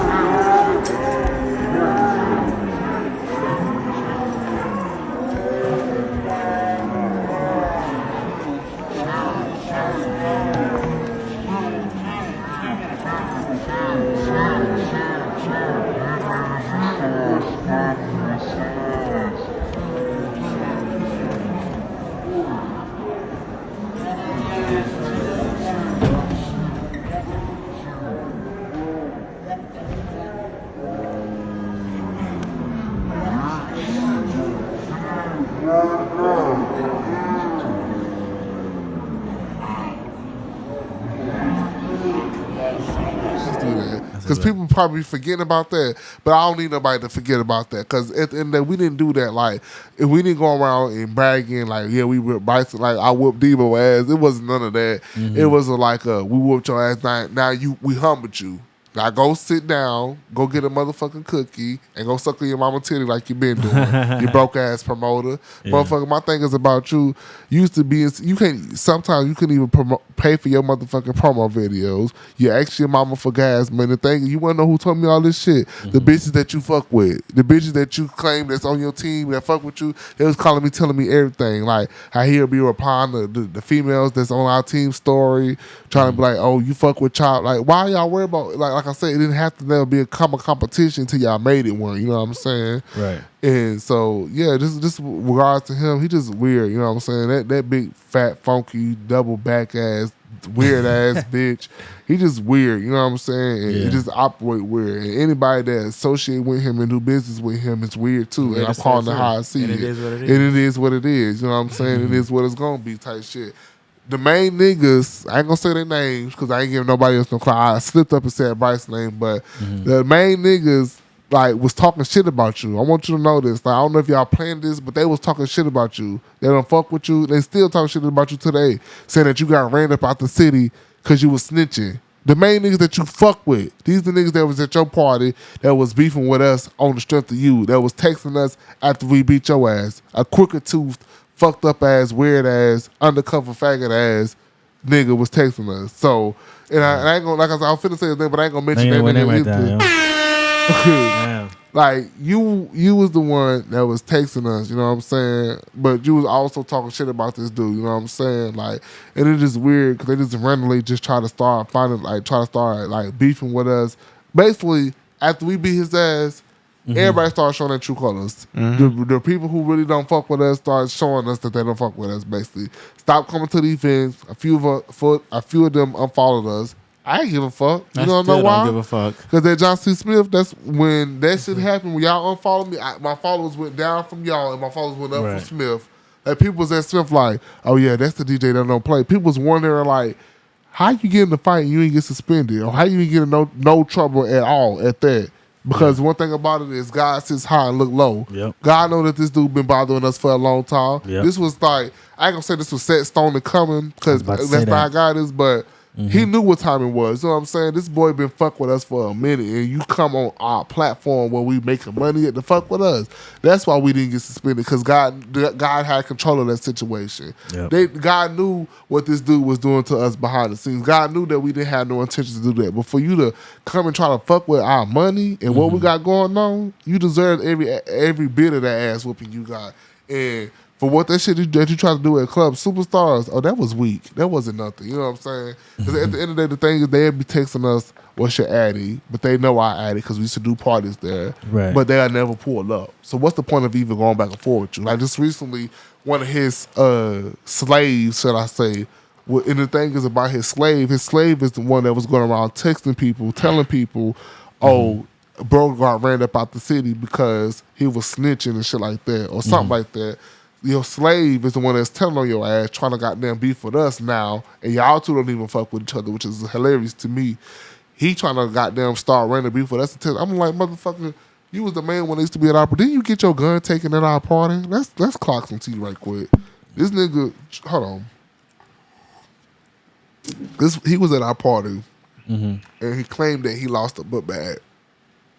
I'm looking like, what's going on? They looking like, no, it's straight. I knew something was up because they was looking for the bag for a minute. Right. Whole time what's in the bag, it was a gun. Oh, he got his gun taken. It was at my party, but the thing is, you wasn't supposed to have a gun anyway. I got on my security ass because what he did was he came in, got pat down, went out, and came back in with the gun. Why you need a gun when nobody else got one? I don't know. But he came in there with the gun. Yeah, security should have pat him back down when he came back in. Literally. Exactly. That's why I got on my security guard ass because he wasn't supposed to have a gun back there. But I'm not really giving a fuck about it because it's like y'all were trying to keep it a secret about me. And then he tried to start tripping or call himself going crazy because somebody took his gun. You know what I'm saying? They couldn't find it. Right. But my security guard handled that ass type shit. Like, man, nigga, you ain't finna fuck up shit. My security guard is a big nigga. Special shout out to Eric, top flight security guard. Yeah. My nigga Eric was handling that nigga. Like, he called himself a security too, but you not ready for my security guard. He nigga. was. You not. My nigga was handling him. And he was just basically tripping because he lost his gun or he got his gun taken at his party. But that's your fault, police ass nigga, for coming to the party. Because this is why I say the police. For one, his dad is working with the law enforcement. I don't know how, but it's something with his dad is the law enforcement. I remember this shit. But also, when he got his gun taken, this nigga gonna call me the next day, say, oh yeah, Chop, I put in a police report because that gun, it was my work gun for security. And when they're gonna call and probably ask y'all questions, I want you to tell them, oh, you was at a family function and your gun was misplaced. I said, no. What I'm going to tell them is, you came willingly with a firearm, which you know I don't allow firearms on my property at my events, and it was a private event at my house, so I can do it at my house. That's one thing about they just trying to get our party shut down at our house. That's the funny thing. Like the police was knocking at our door trying to tell us that we can't have our party, but when they realized it was at our house, they couldn't do shit. So that's just another thing. But he was at our house, and I said, I'm gonna tell the police, no, you came to our house, came to our event that we was having at our crib. You decided to bring a firearm out that belongs to your job or whatever you call it, and you got it lost. And I was going to tell him that. And when I had to realize, I said, this nigga's nothing but the police because he was trying to get me to lie to the police. But when I told him that, I guess he felt some type of way. So now he's trying to be a DJ, but it's like, nigga, you was coming and watching me and my brother. You were trying to come and copy the strength of us because at first you wasn't doing none of this. You were just a nigga that was doing tattoos and piercing. Now you a DJ? Which one you go? And my thing is, how the hell y'all gonna be DJs, party promoters, and gang bangers? Like, which one is it? You gonna be a gang banger or a party promoter? Because how the fuck you gonna be a gang banger getting in beef, then posting your location every other day? Like, that's what I don't understand to me. Like, that I don't understand it. You know what I'm saying? Then you telling people you know where I live at, but you have yet to pull up yet. But probably because these niggas know what we capable of, and we don't play when it comes down to that. And that's our residence, so we got the right to do what we gonna do type shit. But I just get tired of all the talking, and then when you see me in person, it's none of the same like response in person. You know what I'm saying? Right. It is hella weird to me. Like we seen this nigga at a party. Like my brother was like, there he go right there. Right. He looked at us, we looked at him. If it was some type of pressure, he would have jumped off, like how he was in the DM. But it ain't no pressure. You know what I'm saying? But it just what I have to realize from this is, like, people do all this stuff because they really ain't nothing but truly fans of you. You know what I'm saying? They do all this hating, all this, but they have to watch what you're doing. Y'all at a club saying, fuck us. Y'all ain't doing nothing but giving us free publicity and free promotion. I'm saying, fuck us for what? Because we out here popping the shit and y'all not? Because y'all, the spot that y'all used to be at every week don't got shut down and we got business popping and y'all don't. So now it's fuck us. But when we asked y'all, do y'all want to fight? Y'all talking about y'all pulling up but ain't never pulling up. You know what I'm saying? One thing about me, I'm a business person. I got too many people that's watching my page. I got too many big opportunities, platforms, and stuff that's in store for me. I ain't gonna go back and forth with you, but I will text you in your DMs and let you know a thing or two. Then you're trying to screenshot my DMs, post it on the Instagram and all that. That just shows me that you're childish and you don't have no morals for real. Yeah. You think we're gonna go back and forth with you? We not on no reality TV show. I ain't getting paid to beef with you niggas. Exactly. And I ain't gonna beef with you niggas for free. Right. I'm tired of giving people free publicity. I had to realize when I was beefing with Fat Fuck that people was just like, I didn't even know who he was until y'all fought. Like, I was just like, damn, like, so that means that we was giving this nigga too much free publicity. You know what I'm saying? Yeah. And that's one thing I'm not in the key of doing no more is working for free. I mean, I never was, but I'm not finna be giving nobody no free publicity because y'all want to sit and think y'all gonna start some type of weird fake beef with us because y'all status and shit going down. I'm not in the habit of doing that. You know what I'm saying, bro? Yeah. And that's kind of what it was. You know what I'm saying? These niggas all and it's funny because all these niggas were saying, fuck this nigga. They don't fuck with him. Am I lying true?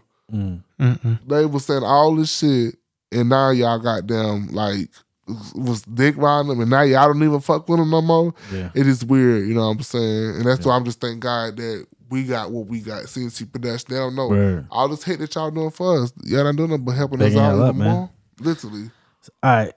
I want to switch gears a little bit, and I appreciate you, getting it off your chest, man. Because a lot of people don't realize, like this industry is just like everything else, man. There's relationships, things go sideways. You know what I'm saying? Humans are human. Yeah. You know what I'm saying? So this is a testimony. This is nothing like.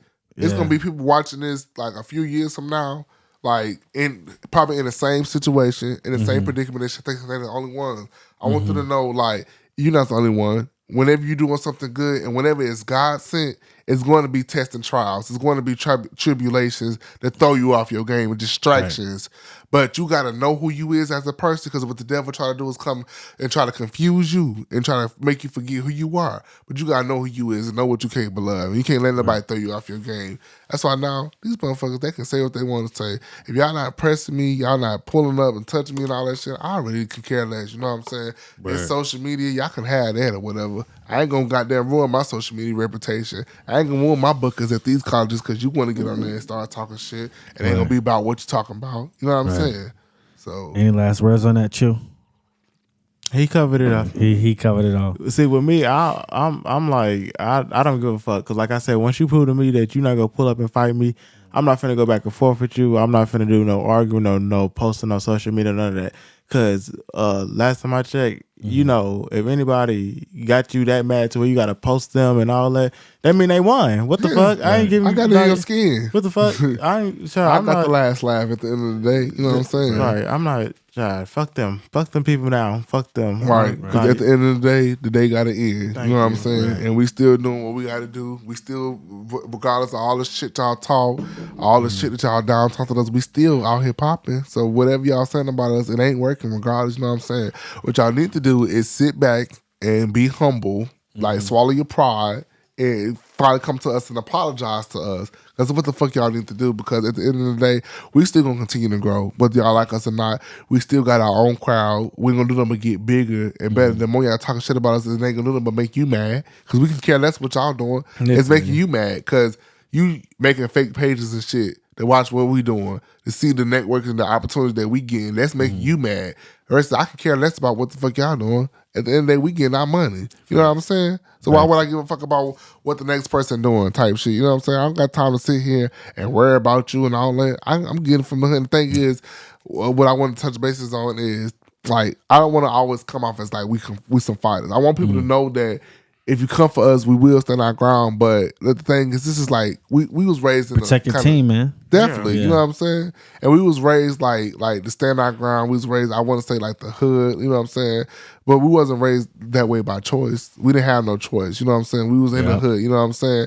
And I get mad because a lot of these people like are not from the hood, got a good ass stable home, like nice 3-story houses and shit, and don't have to be from the hood, but want to be so hood and not hood at all. That's what kind of bothers me, because it's like people like us, we from there. That's why we work so hard, because we want to get the fuck up out of our situation. You know what I'm saying? These people have a golden spoon to their mouth and want to be hood. And that's what pisses me off because it's just like, y'all not really street. Y'all not really about that life. Y'all parents got good ass jobs. Y'all living good. Y'all don't got to worry about half the shit that we really got to worry about. We out here really struggling, out here really to get it. Y'all got it, but y'all being goddamn weird about it. You know what I'm saying? Right. So, and I feel like that's why our drive is a little harder than theirs because it's just like we don't have it. You know what I'm saying?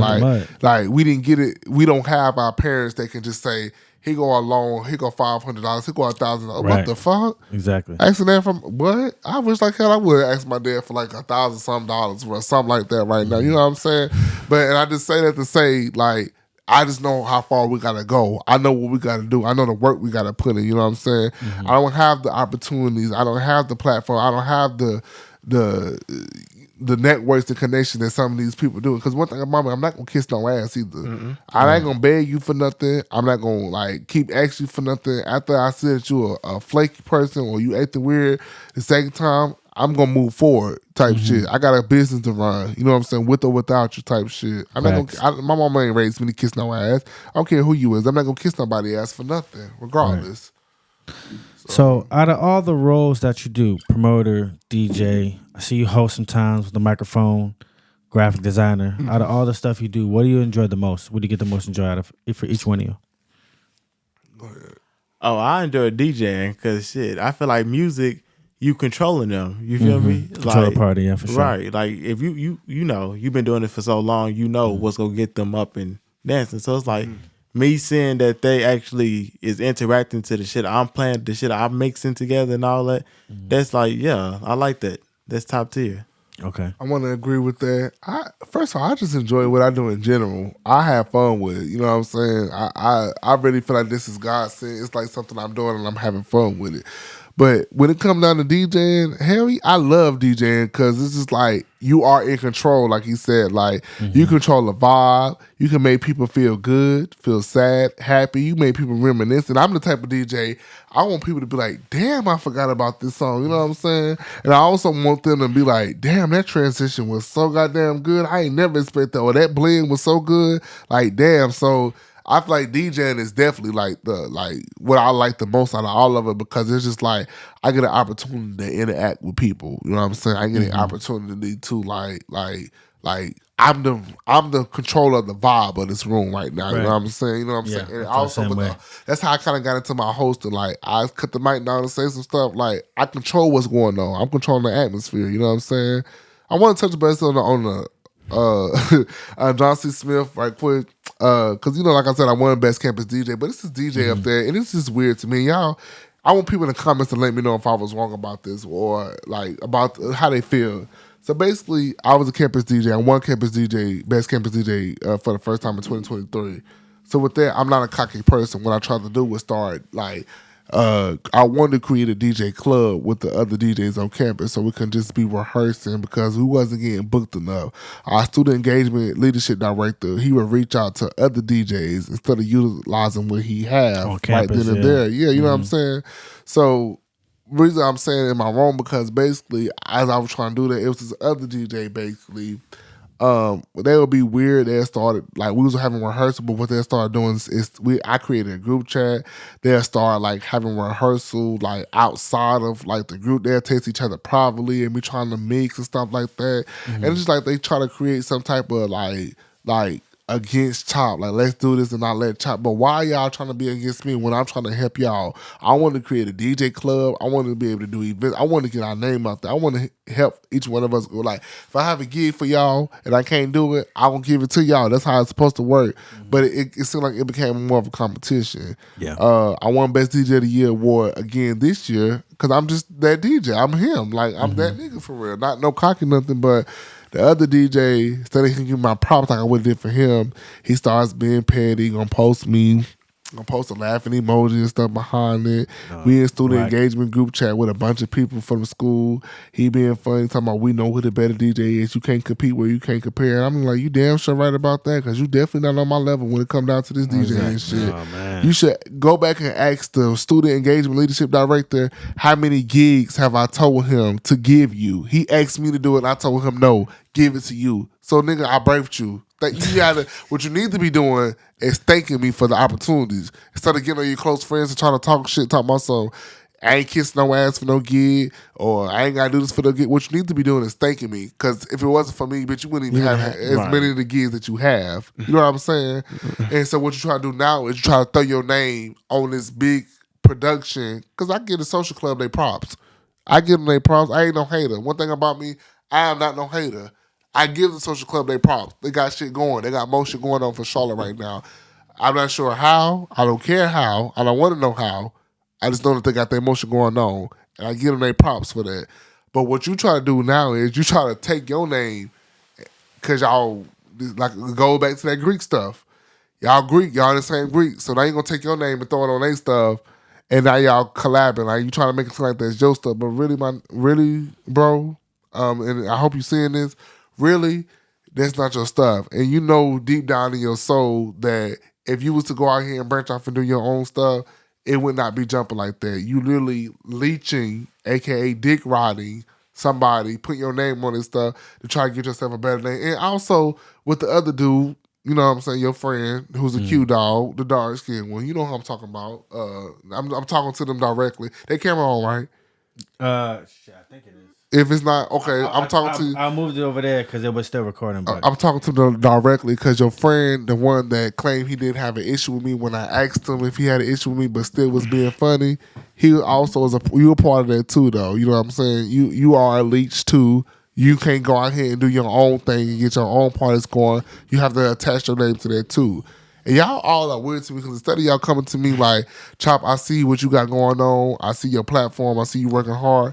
Y'all chose to start trying to work against me and being funny towards me. But when y'all was working against me, y'all wasn't doing nothing but helping me grow as a promoter. You know what I'm saying? It took y'all to come together to try to come against me. I'm a one person. I'm standing solid by myself. And like I said, when I asked you, was it a problem? You said no. But your actions show different. You know what I'm saying? At the end of the day, like I continue to say today, at the end of the day, the day got a motherfucking end. So that's why I really don't. That's why I really don't trip about none of y'all got going on. Because at the end of the day, I'm going my name and my business. You know what I'm saying? Like I said, I can reach out from doing parties and I can DJ. That's why my name is getting bigger. You know what I'm saying? But with all that being said, with all the hate and all that, I just actually want to thank my haters. I actually really want to thank them because you want to know something. They didn't do nothing but push me to be harder, to be better. They're like when they was doing the parties, I'm like, okay, what I got to do to be better? What can I do for my stuff? Y'all didn't do nothing but give me a drive. You know what I'm saying? And I'm really grateful for y'all because at first I used to be mad, but then I have to also sit back and realize these people not doing nothing but seeing what you're doing. They mad. They want to do what you're doing, but they don't know how to tell you. They don't know how to come to you and tell you, give you your props.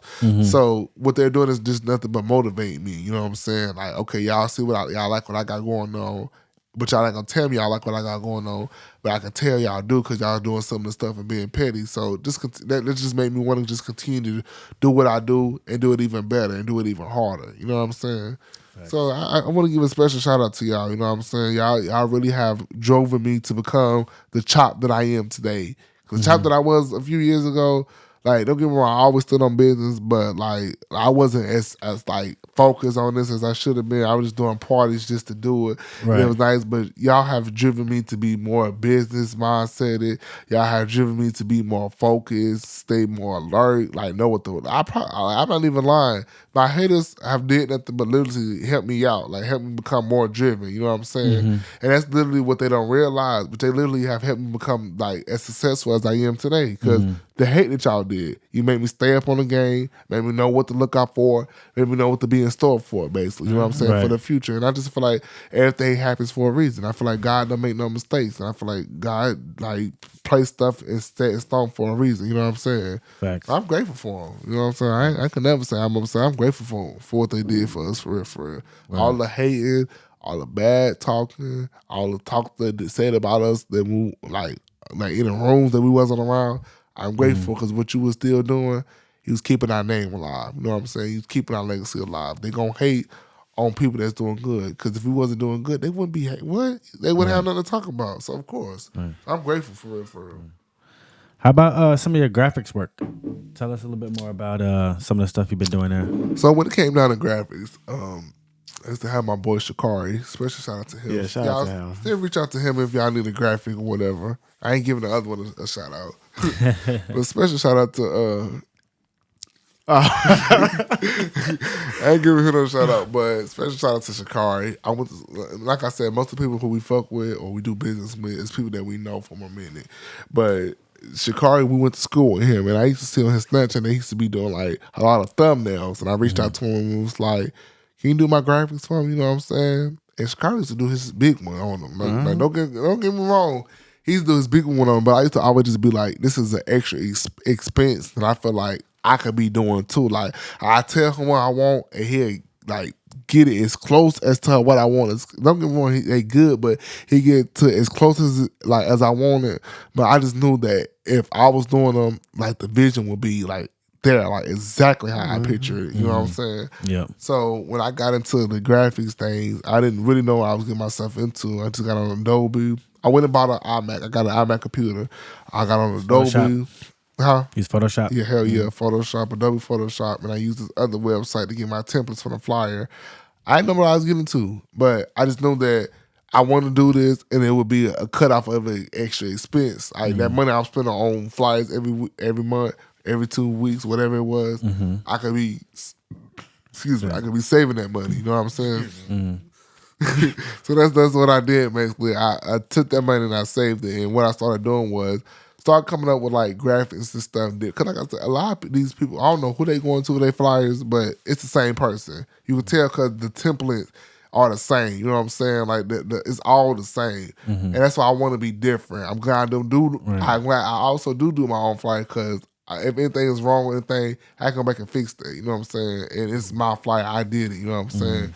It don't take that long to do it, and it's also, like I said, an expense that I cut down to myself. So when it comes down to the graphics, I want people to be like, damn, I'm coming to this party just because the fucking flyer look like it's lit. You know what I'm saying? I want people to be like, the flyer itself made me want to come, and I also want to like, what I'm trying to say, like how the Proud Family used to be like cartoon, but also like touch bases on real stuff. Like how they used to have those episodes where it might be something real. You be like, how the hell they do? That's what I want. I want the flyers to be like graphical, but I also want them to be like damn, like okay, so it's a flyer like Are We Drunk Yet party. I feel like that was a dope ass flyer. Everybody loved that flyer because it's just like we took Are We There Yet and we turned it to Are We Drunk Yet, and basically people like how we took the graphics basically from that movie and put it on there. Like you know what I'm saying. People like that's kind of the game nowadays. That was dope, you know what I'm saying?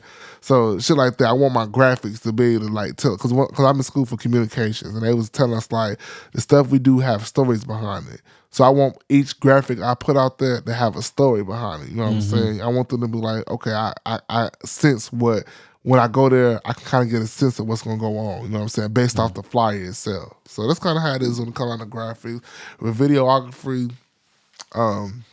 Kind of freestyling that for real. I'm not even gonna lie to you. I don't really have a set like how I want this recap the video to be. I just kind of like go in there, freestyle it. You know what I'm saying? Like get footage, ask questions and stuff like that. Because one thing about me, even though I do this, I also like try to step out and do interviews. I want to be more than just a DJ known for partying. I want to do content. I want to interview people. I want to, give people a perspective on this. Ask them what's their thoughts on this. You know what I'm saying? Yep. Because one thing people don't know about us, and some people do, we got some big ass personalities. You know what I'm saying? Like, I'm just waiting on that goddamn phone call for us to be on a TV show or us to be on something because it's coming. I can guarantee you that because we got some. When I say we got some big personalities, we got some big personalities. Like not that I compare us to other people, but I'm like, damn, like we do shit that other people really don't do. You know what I'm saying? Like we not scared. We speak our mind. We step out of our comfort zone and shit like that, and we do it like to ensure that people having a good time. You know what I'm saying? So I just know that it's coming. I'm just gonna keep it like that. I know that it's coming for real, for real. Facts. You do any graphic works, Chew, or? No, I leave that to my sibling, but I'm about to start learning though. Okay. Word. Hell yeah. All right, man. So last thing I want to talk about. Where was my question at? So like any mentors, right? 'Cause you talked about I think we covered off on the beef, a lot of your relationships with your peers, but is there any either folks in the city or outside the city? I know you had like your dad and your role models and stuff, but like anyone out there in the market that you really see like, damn, I like the way he's doing things. I kind of want to like emulate that, or I might want to like learn from that person, maybe take some pointers, either like a DJ that you know, or maybe like some promoters or anybody out there. So Yeah. before I answer that question, we're the first in our family to like, well, of course my dad a DJ, but we're the first to kind of break off and do the parties and stuff like that. So we don't really have nobody we can look up to besides our dad. You know what I'm saying? That's gonna like lead us in the right way without stirring us or trying to like confuse us or anything like that. Facts, yeah. But it is some people I actually do like look up to. I definitely give shout out to No Limit Larry and Chewy. I fuck what they got going on, especially Chewy. My first time seeing Chewy host at the CMG concert, which I think was last year around December. I like, damn, Chewy is like good at what he do. He a radio personality. He's a good host. Like he get a crowd lit. That's like, my Jersey homie. Yeah, really. No Limit Larry. He's popular in the city for being on the radio. I remember I went years and wanted to know how the hell do this man look? Like based off his voice, I just want to know how he looked because it just like I just always would hear him, but I never saw him until like recently. So special shout out to him too. Like I mentioned before, Big Frida. I just got through watching Big Frida, whole reality TV show because despite of being Frida being a part of the LGBT community, that's the last of my words. I don't care about that. What I care about is like the authenticity in the crowd, the show. Like this motherfucker is getting booked in shows like in different cities for bounce music. I like the crowd that he brings.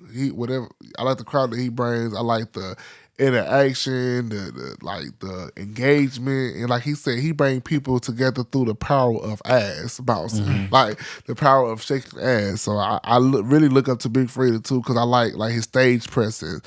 I like how he got his dancers. I like how he like switch it up. I just like his driven, his motivation that he got. Yeah, he do music, and that's one thing too. That's like what's probably gonna be up for us next in the future. Like segue into like coming up with our own tracks and music. We be playing with it, but I feel like when we really take it serious and really get down in the studio, people were like, oh shit, like damn, you know what I'm saying? And, like the shit that we do is really fire, you know what I'm saying? Yeah. But I definitely look up to Big Frida, Chewy, No Limit Larry, CDK on the mic. And the reason I fuck with CDK on the mic because he around our age, but that nigga is doing big shit. Like, I give you all your props, bro. I commend you for what you're doing. Continue to do your shit. He also went to North Carolina A&T. He's been on TV shows with Nick Cannon. CDK on the mic is really like got motion. He's young but with motion. Just hosted the Jam Fest. Got other concerts coming up. He just got motion. I just be like, damn, like hosting could take you there. Like networking with the right people can get you there. Word. So I look up to people like that because that's where I want to be. I don't want to be sitting here back and forth with them people. I want to be on stage with artists. I want to open up for big people. You know what I'm saying? So CDK on the mic, and I feel like also it comes with the school he went to, North Carolina A&T. They really supported that boy. So that's people who I look up to. You know what I'm saying? Those are my role models. Like people like that. Like they got motion going on in the city. You know what I'm saying? I don't know their testimony. I don't know what they went through. But I like where they at now because everybody go through a different, you know what I'm saying? Everybody got a story of what they went through. But those are definitely some people I like. I like, hell yeah. And I also like, you know, like old school, like DJ, because I do my research. I like a lot of old school stuff like that. Do my research on, you know, Dr. Dre and shit like that. Just a lot of old classics. Like Run DMC. All because if you want to be into this industry, you gotta know this industry, not just right history. now. You gotta know the history. You gotta go back to when the first party was started with Jamaicans. Like Jamaicans are the first people who was doing parties or whatever. We kind of picked up off of what they used to do is like have parties and basically whoever had the biggest speaker, the best mixes, that's who had the best parties with Jamaicans. You know what I'm saying? We picked up off that artist, a DJ from Jamaica moved to New York, picked up off that, and that's how New York picked it up, and that's kind of how the party scene we got. You know what I'm saying? You gotta know your research. You gotta know your history about this stuff. You know what I'm saying? And that's definitely what I do. Like that's why people like, what's your favorite song? And shit like, oh, I can't tell you that. All these different genres of music, all this shit I listen to, I cannot tell you what's my favorite song. It's just so much music I like. You know what I'm saying? Right. But definitely, those are like people I look up to. You know what I'm saying? Those are people who I idolize. So I be like, yeah, they got motion going on. That's what I want. I want to be like that. Fuck all these other low key people. That's like trying. I want to be like these people. They got motion. You know what I'm saying? Right. And I know like one day we'll get there. Like if we can continue to do what we're doing. We'll get there one day, you know what I'm saying? Somebody gonna be like, I see what you're doing. I got an opportunity for you. And that's all it's gonna need is one opportunity, you know what I'm saying? Yep. I feel like what it is, I have to let go of some things that I be fearing, you know what I'm saying? Because like I was telling my brother, on the other side of fear, it's so many blessings that God give you on the other side of fear, for real, for real. So, yeah, that's what I look up to. Facts. You can answer the question too, though. How about you, Joe? I mean, like we said, this whole podcast, you know, our dad was the one that actually, you know, showed us everything. So, and like he said, we was the first, you know, family members to actually do the party business. So, people who I look up to, like for DJing, you know, my brother, that's a shit. I be hearing his mix. I'm like, damn, that shit sound good. I said, what the fuck can I do? You feel me? Like. I know I can do, you know, that's inspiration right there. That's encourage you to, okay, Yep. yeah, he can do it, I can do it too. Then like, I go to my dad, well, I hear my brother, my dad talking about some old DJing stuff. You know, I go in there, ask him about like DJing stuff. You know, that inspire us, you know, as a duo, you know, to, okay, shit, my dad did it, we can do it too. You know, stuff like that. Yeah, that's pretty much it. My brother and my dad. Word. I like the fact that y'all shout out your dad so much, man. I think that's huge. Episode 4, I had a guy that works security. At Explicit, he's been taking a little break, but he mentioned the same thing. The fact that his dad had always instilled in him, like, you know, like getting into business. You mentioned earlier, not working for the man forever. Yeah. You know, he had a big family in music too, so you know, very similar. Because one thing about my dad is like a hustler. He always like know that, you know what I'm saying, he got kids, he got to provide for his kids, and he gonna work hard to do that. You know what I'm saying, to ensure that. I didn't have a dad be dad. I don't care what nobody said about my father. I didn't have a dad be dad. My dad was there for me. My dad took care of me. You know what I'm saying. It's some stuff that like I had to learn that he taught me, and I probably didn't like the way he did it, but I had to learn. You know what I'm saying. Like, you know, he's a man. You know what I'm saying. You know what I'm saying. So I'm gonna give my dad his props. You know what I'm saying. I'm always gonna, because my uncle kind of made me realize like how grateful we had to be, because our dad was unlike, because a lot of my friends don't have their father in their life. But then, like I said, kind of winding back to the family thing, I also kind of, at first growing up, I thought my family was jealous of us, you know, a little bit, because like I said, out of all my cousins and everything, we did have our dad. They would do stuff like go to the fair or something like that and not include us, and they thinking stuff like, oh, because they got their dad can take them and stuff like that. You know what I'm saying? It just like we would get left out a lot of stuff. Like, it just the way we was just treated in general was just crazy. You know what I'm saying? And that's why I just feel like that's where we at. That's why we at where we at now. Because we just, you want to say something? I'm about saying, to speak on that, I mean, at first, you know, it did bother us. Of course, we was younger, but now we got older. That shit, we don't care. Like, looking back at that, like, over that shit now, right? Yeah, our parents still provided for us. You know, it wasn't the fair and shit, but it's the goddamn the park. You feel me? You know, they did the best they could. Yeah. And I'm grateful for my mom and my daddy. You feel me? Yeah. So. Definitely, because one thing they made us do is not like ever real pay attention to that shit. Like, yeah, they might be all out doing their thing, but our mama and dad is gonna be our providers. You know what I'm saying? We don't have to depend on them, and we don't have to worry about what they saying and what they're doing, because we got our own thing. You know what I'm saying? And one thing, like I said, our mama taught us that we don't need to go ahead and make a friends with people. Our friends is each other. You know what I'm saying? That's how our mama raised us. We is each other. We is all we got at the end of the day. Like, at the end of the day, these people can turn on you, kill you. People, friends kill them and shit like that, but that's your brother, and that's who you got. You know what I'm saying? Facts. That's who's going to be there for you at the end of the day. You know what I'm saying? Facts, so, that, like, our parents was definitely our biggest number one supporters throughout everything. Like, it was times I felt like my uncle didn't like me or whatever. It is a lot of shit. I feel like my uncle didn't like me. They used to treat us all kinds of weird and shit like that. I feel like my other siblings that we got was jealous because our dad was married our dad is married to our mom, basically. Mm-hmm. He wasn't married to their mom. So I feel like a little siblings came, like a little jealousy came in amongst that. Oh, he with y'all in y'all life. They thinking that my dad doing everything. But I have a supportive mother, a hardworking mother at that too, that do just as well as my dad. Like she always let us know she don't need no man. Like if he was to be gone today, she's still gonna do what she got to do for her kids. And our mother always made sure she made that understood. You know what I'm saying? That's why our mother is our rock and everything. She lost one. She said she ain't gonna lose no other one. You know what I'm saying? Word. So our mother always was like our parents in general, but our mother really was like definitely. You know what I'm saying? Definitely like the one, like for real. Independent. That's how we learn. Because it's like when you the black sheep of the family, that you have no choice but to come out on top. You know what I'm saying? And then when you come out on top, they be shocked and they be like so surprised. They can't do nothing but tell you, "Congratulations, nephew. Congratulations, child."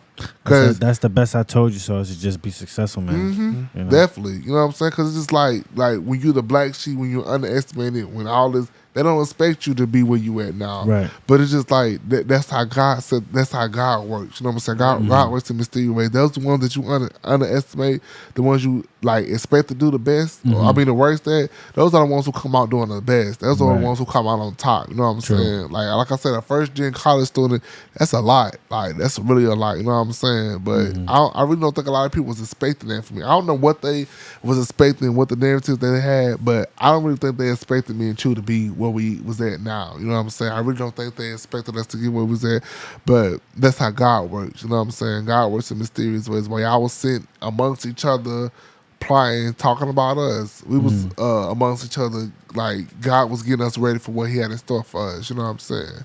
So and the thing is, I'm grateful. I'm grateful for every bit of everything that I went through, because it's just like, you can't have no testimony without a test. You know what I'm saying? You got to have a story to tell. Everybody got a story to tell. You know what I'm saying? So I'm grateful for the experience, because what y'all did didn't do nothing but make us like strive harder and make us want it even more, because y'all underestimate us and don't expect us, you know what I'm saying, to be doing what we doing. So it's nothing but like motivation to me, for real, you know what I'm saying? I'm grateful for my family, you know what I'm saying? Now we get the props what we deserve. Now we get the congratulations and all that. But once upon a time, we used to be treated like shit. And I ain't gonna never forget it. I can forgive my aunts and my uncles for how they treated us, but and my family in general. But once upon a time, they used to treat us like shit. You know what I'm saying? Now we are the shit. Right. So they had no choice but to respect it, because we're the only ones that's really like, yeah, you know, popping for the family. Like no shade or nothing like that. But we the only ones that's really, that's why my aunt, I'm so proud of y'all, da da da da. You know, because we the ones that's doing it. Yeah. We doing the damn thing. I love you know that, what I'm saying? Like, we doing it. They kids, we doing it. I'm just gonna say that. We doing the damn thing. You know what I'm saying? We really out here putting in the work, for real type shit. Word. All the shit that they said about us, it's cool. Look at what we doing now. You know what I'm saying? Exactly. So one thing that I love about y'all, man, because I'm listening to y'all, seeing y'all at y'all parties. Definitely, y'all have like good taste in music, right? And then y'all also come up with the good themes. Have y'all ever done any like parties centered around like music themes? You think so? You mentioned you did like the NOLA party, the bounce music party. But have you done other things like maybe like 2000s? That's like a real popular thing. We've done Pretty Girls Love dance R&B hall, music. Latin music, whatever. So we done Pretty Girls Love R&B music. That was like an R&B party that we wanted to do, because that's where I really love. That's my category of music. I can do it all, but I love R&B. Excuse me. Since school is finna get ready to start back, and like I said, I'm finna go to A&T. It's a lot of stuff I do want to do. Like, I want to do a soca reggae versus dance hall. You know what I'm saying? I want to do stuff like that. I want to do a thin line between R&B and trap music. I want to do all that stuff centered around music, because that's what I'm about. I'm a music, and I love live music. I love concerts and stuff like that. You know what I'm saying? So, upcoming this school year, I do plan on going in my bag. I plan on stepping out of my comfort zone, stepping out of the box and forming a whole new box and doing different things. You know what I'm saying? Some stuff that we ain't never tried before, but I'm ready to take that risk. You know what I'm saying? Because I love music, and I want people to see like how deep my music like genre is. Like I say, old school, new school, but we don't did that though. We don't did a 2000s party. We don't need Pretty Girls Love R&B music, and people we pretty much showcase our music with these events that we doing. You know what I'm saying? Yeah. Like when we DJing and stuff like that. So people can kind of get the drift. But I think it's time for us to start to do more signature events around that, basically. So Word. Okay. Last thing, man. We're gonna wrap up with this one. So you got your pool party coming up. I saw you posted that. That's coming up on the 9th. Mm-hmm. You want to promote that a little bit? Give a little shout out. Yes. Well, is this gonna be out by then? Probably not, but either way, you know what I mean. I don't think I'll be edited that quick with the episode I got before this, but either way, man, we're gonna shout it out. Well, we're gonna I want to shout that out. I want to shout out my brand. First, I want to shout out my brother, True Burn Official. You know what I'm saying? We solid or whatever. I want to shout out CNC Productions, LLC, and corporate, like just the whole brand, the business itself is like a black-owned business. We're growing from something, from like literally a dream or imagination, and we're growing. You know what I'm saying? I want to give a special shout out to all the people that's committed to us, all the people that's been loyal to us since day one. Like I continue to say, everybody that's been loyal to us, trust me, it doesn't go unnoticed. You know what I'm saying? We know, trust me, and when we do finally blow up, because it's gonna happen, I can guarantee you that, we're not gonna forget about you. You know what I'm saying? It's always gonna be a place somewhere for y'all. You know what I'm saying? They want to shout out our future events. Like you said, we are at Explicit 1000 North Carolina Music Factory each and every Friday. And make sure y'all pull up there. You know what I'm saying? We are definitely changing the dynamic and the atmosphere. What people saying, we're bringing new culture and new vibes there. So make sure y'all definitely pull up on us on one of these Fridays if you can. You know what I'm saying? Also, like he said, we do have a pool party coming up. This is CNC Productions' first ever pool party at that. So it's on the same day as this is Friday, the same right? day on the So it's a day party. So basically, that's gonna be the start off for the day, and we'll have the party that we're doing at Explicit as an after party. You know what I'm saying? That's gonna be lit. So y'all definitely make sure y'all come. Yeah, smart. Well, you know what I'm saying? We got motion going. We got stuff going on. You know what I'm saying? School is finna get ready to start back up. We got a lot of opportunities coming up. We got gigs coming up for the schools, for John C. Smith, for Livingstone. And I know once I get up there to A&T and they hear how good I am, opportunities gonna start taking place up there too. You know what I'm saying? Facts. So just definitely, this is just the beginning, y'all. Like when I say this is the beginning, this is the beginning. Y'all seen us at our rough stages, but I promise y'all, like in a few more years, y'all can finna start saying like, damn, like Chopper True, they got shit popping, like they got shit going on. Like just wait till we start getting our first artists and stuff, start booking. Wait till we start getting those type of connections and stuff like that, because we haven't came across that yet. But I feel like I can continue to say everything's on God's timing. The people who have done that are older than us. Like, you know what I'm saying? Like 23, 24, 25, 26, pushing 30 type shit. Here I am at 21, ready to do shit like that. You know what I'm saying? But like I said, I also feel like it's within God's timing.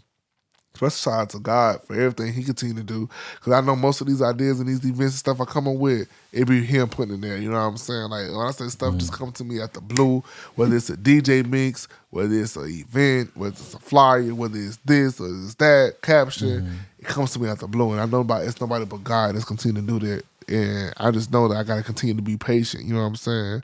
But I'm just grateful for overall the journey, the experience, the life that we done brought into people, the relationships that we done put together, the people that we done bonded together. You know what I'm saying? Like we don't did a lot. Like we don't been on the experience and we so young. So I just know that we got such a big ass future ahead of us. The fact that we going through stuff like this now, it ain't doing nothing but preparing us for greaters in the future. You know what I'm saying? So I'm grateful for that. I'm real grateful for that. And I'm excited to basically see what God got in store for us. I'm really excited because I don't even know. I just know that I'm going to continue to just move accordingly, basically. So I'm excited, and I'm excited to, like, look back on this video, like, probably, like, a few years from now and be like, damn, like, we was manifested that. Now look at us doing it. You know what I'm saying? So that's really what I'm excited about, to like what we got in store coming up in the future, and being able to look back at moments like this, like the growth type shit. That's what I love, the growth type shit. So, do you have a videographer for your party on Friday, the pool party? I really don't as of right now. Well, my dude Ken, if he planning on pulling up, I usually have him on a video, or what I do is I get some footage if I'm not DJing, like we swap out. But not really, you know, like I do it all. I do the graphics, the videos, editing, promotion. Like we get help with their promotion. I do it all. And I don't that, complain bro. about it because I know at the end of the day, my hard work gonna pay off one day. Exactly. You know what I'm saying? I feel the same way about this podcast. I Yeah. pretty much do everything by myself, man. But definitely, if you get some footage, man, I'll use some of that too. Okay, But, definitely. Okay. pop it in as like a little recap at the end of this podcast. Okay, definitely. That's all I'm playing for real. Y'all want to shout out any of y'all social medias, any of y'all tags? Y'all want to shout out there for the audience? Oh yeah, y'all can follow me on Instagram at ChooBurton Official. That's ChooBurtonOfficial. ChooBurton Official. Follow our business page, CNC Production _ and yeah. Yeah, we're on Facebook at CNC Production _ as well. It's C&C Productions. Also subscribe to our YouTube channel at CNC Production as well. We finna get some more content coming up. What we're really finna work on y'all soon is our own reality TV show. We want to give y'all an inside scoop on what it's like to be a promoter.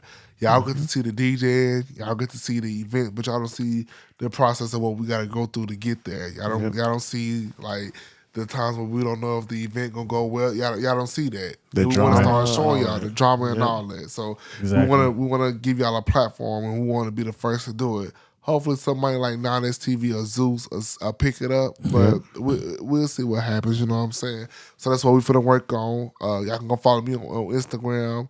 I got 8,000 followers on Instagram, Chart from 704. TikTok, Chart from 704. I got 3K on there, and I'm on Facebook with 9K followers at Chop Burton. Y'all interact with me. I'm not no person that's hard to get along with. I'm real cool. You follow me, you send me a message, I might send you one right back. You know what I'm saying? Just don't be on no weird stuff. But y'all just make sure y'all tap in with the movement. You know what I'm saying? And definitely tap in before it's too late. You know what I'm saying? Because I promise y'all, this movement and what we got doing, we finna grow. I'm telling you, I'm having different business meeting with people like daily about like taking my platform from where it's at now into growing it. So definitely get with it before it's too late. You know what I'm saying? Like we are holding it down for the Queen City. We are doing big things. We doing things people our age wouldn't even imagine doing. Like we got people older than us that be at our party having a good time, wishing they was like, you know what I'm saying, doing what we was doing. So tap in with us, you know what I'm saying? Join our testimony, join our story, you know what I'm saying? Tap in and see with us and see what we got going on. Because this is the first time that we ever was able to speak out. This is our first like platform, you know what I'm saying? So we want to give a special shout out to you for giving us this platform. We ain't never been invited to no podcast or nothing like that, you know what I'm saying? So we appreciate this platform and this opportunity to finally set back from DJing, the nightlife, the club, the party lights and all that, into people that actually can interact with us and see how we move and how we interact. You know what I'm saying? Get a sense of our personality. So we definitely appreciate this for real. Word. Well, definitely, man. Appreciate you guys coming through. Thanks so much, man. I enjoyed the conversation. But yeah, everybody, that was Chop and Chew from CNC Productions. Two brothers out here killing it in the COT. Make sure you check them out. And thanks so much for tuning in to episode 6 of the Going Out Podcast. Yes, sir. Thank you. Big round of CNC. applause.